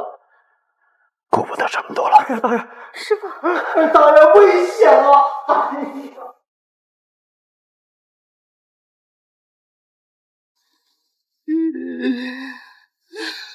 美，真美！耶律光老贼，你倒行逆施，作恶多端，会遭报应的。你的那些子孙，迟早会因为你的罪恶而被我大夏此人千刀万剐。都到这个地步了，还敢嘴硬？是怎么看都看不够啊！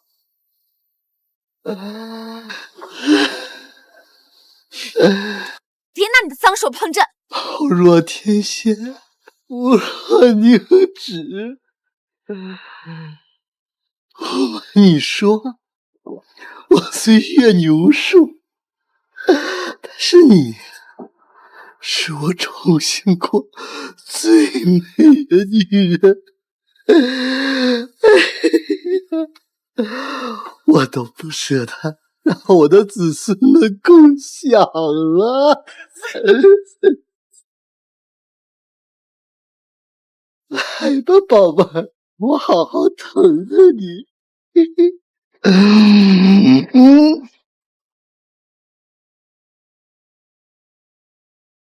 开我！别碰我！哦，救命！放开我！贱人，敢打我！哦，你上哪儿跑去啊？本王今天非要把你他杀了不可！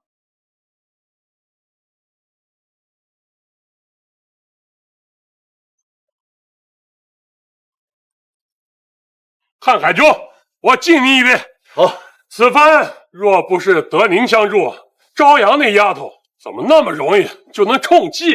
元帅过奖，我们天下中立国不止我们一家，大王能够选我，是我们历代君主的积德啊！哼哼。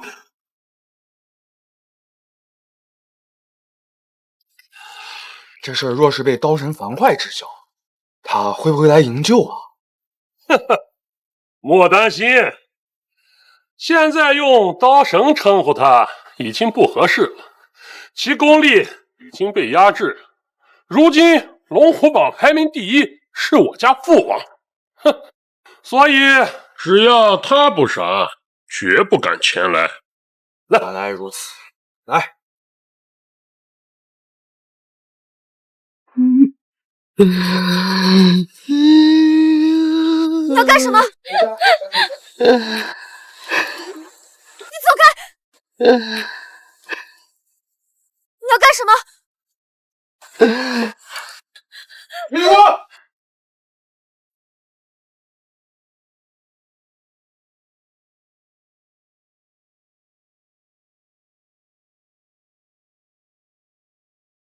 樊哙，他就是刀神。边境的士兵都被你杀了，很快就会轮到你们了。不可能啊！边境10几万士兵，你不是中毒了吗？即使武功受损，但处理这些烂鱼也绰绰有余。樊哙，没想到你胆子这么大。朝阳，樊哙。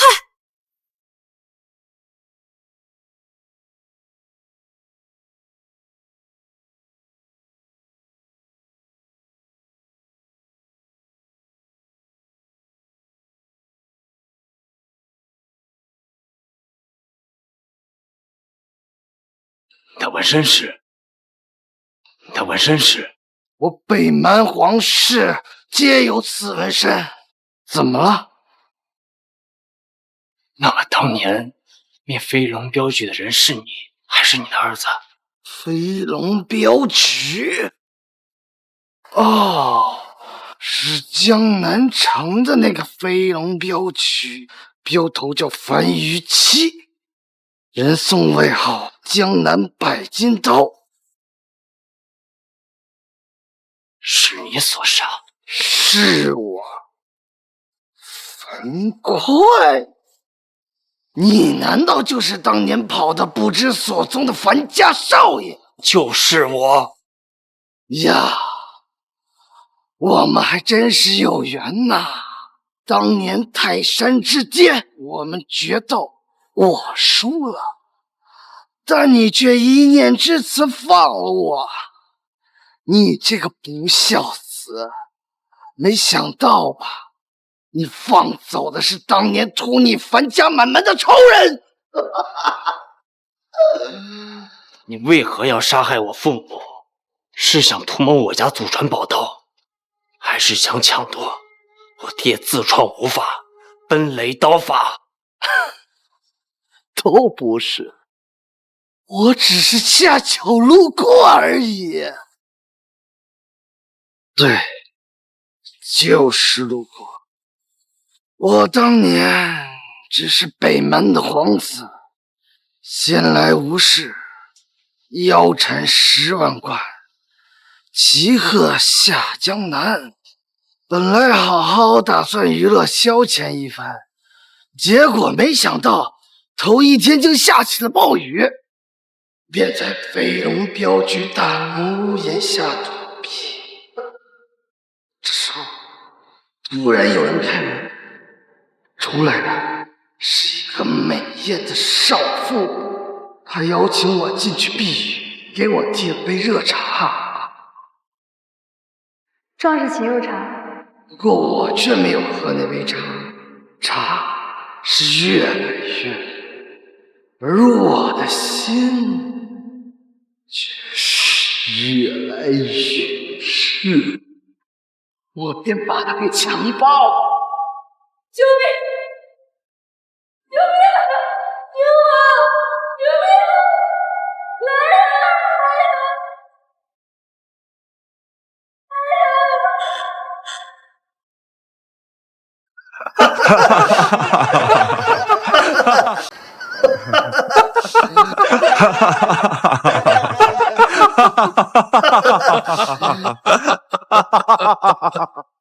这时候，樊於期突然进来了。接下来的事就不用我说了吧。对了，你娘的身子很润，但是你爹的刀太慢了。樊哙，你现在不是他对手，你快走，别管我。走！痴心妄想！来人，取樊哙首级者赏万金！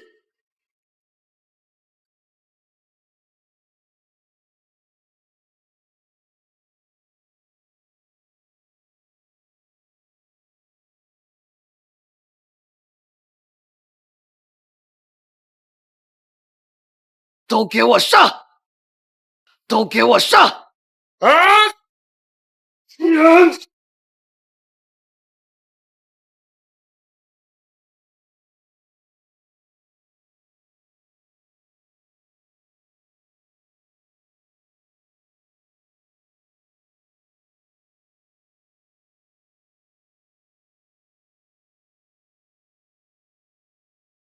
没想到你武功已经被压制，居然还如此厉害，是我小瞧你了。你儿子都死了，还这么冷静，你还真是个畜生！哼，儿子我有都是，不差这苍狼一个，但是爹，你只有一个。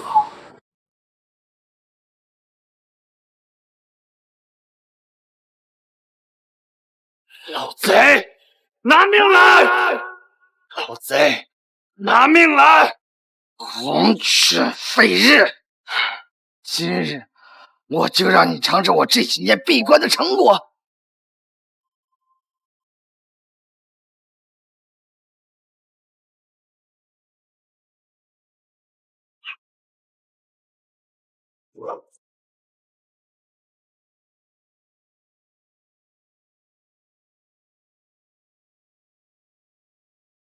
樊哙，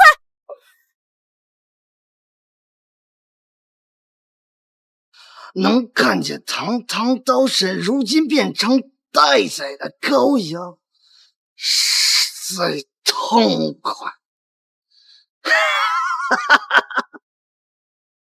樊哙，是我连累了你。别这么说，保护你是我一生的职责。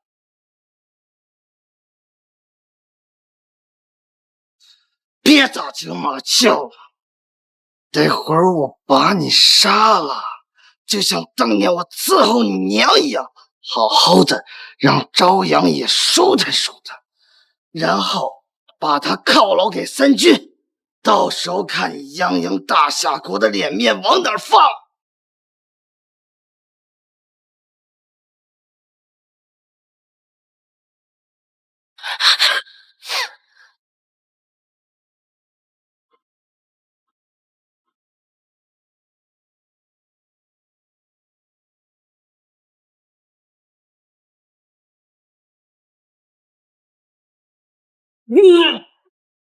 樊哙，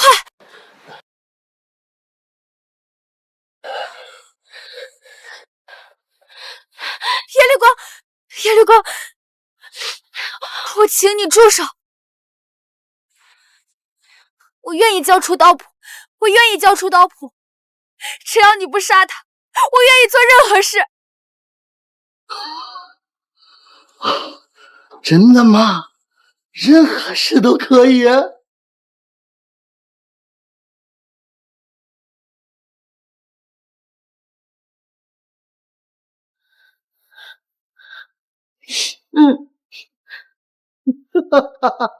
好啊！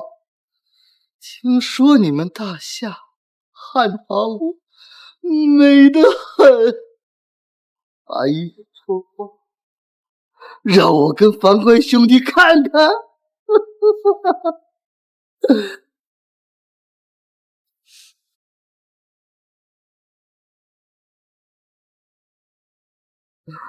这就对了嘛。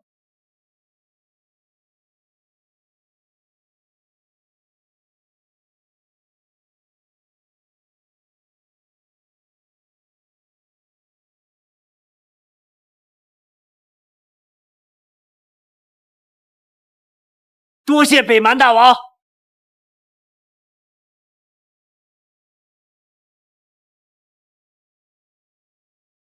你怎么还能站起来？早知道放血能够解毒，出门前我就应该给自己一刀。老贼，这辈子你难得做一件好事。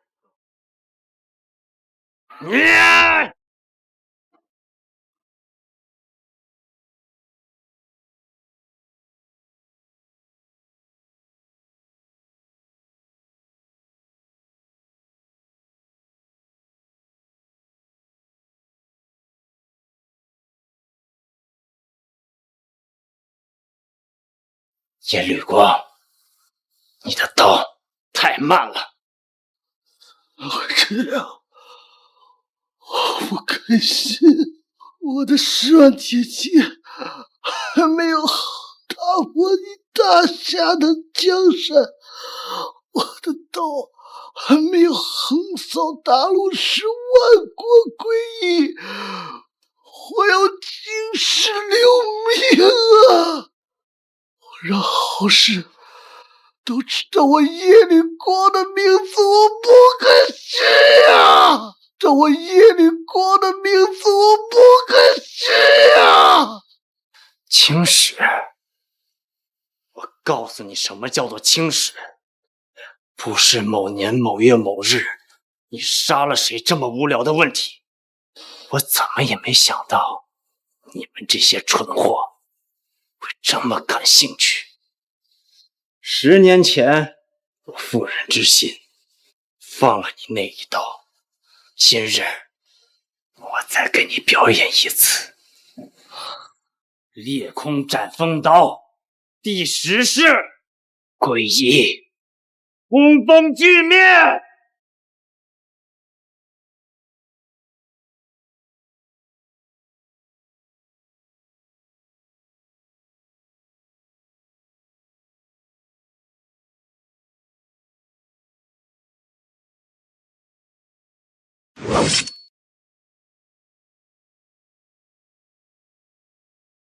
娘子，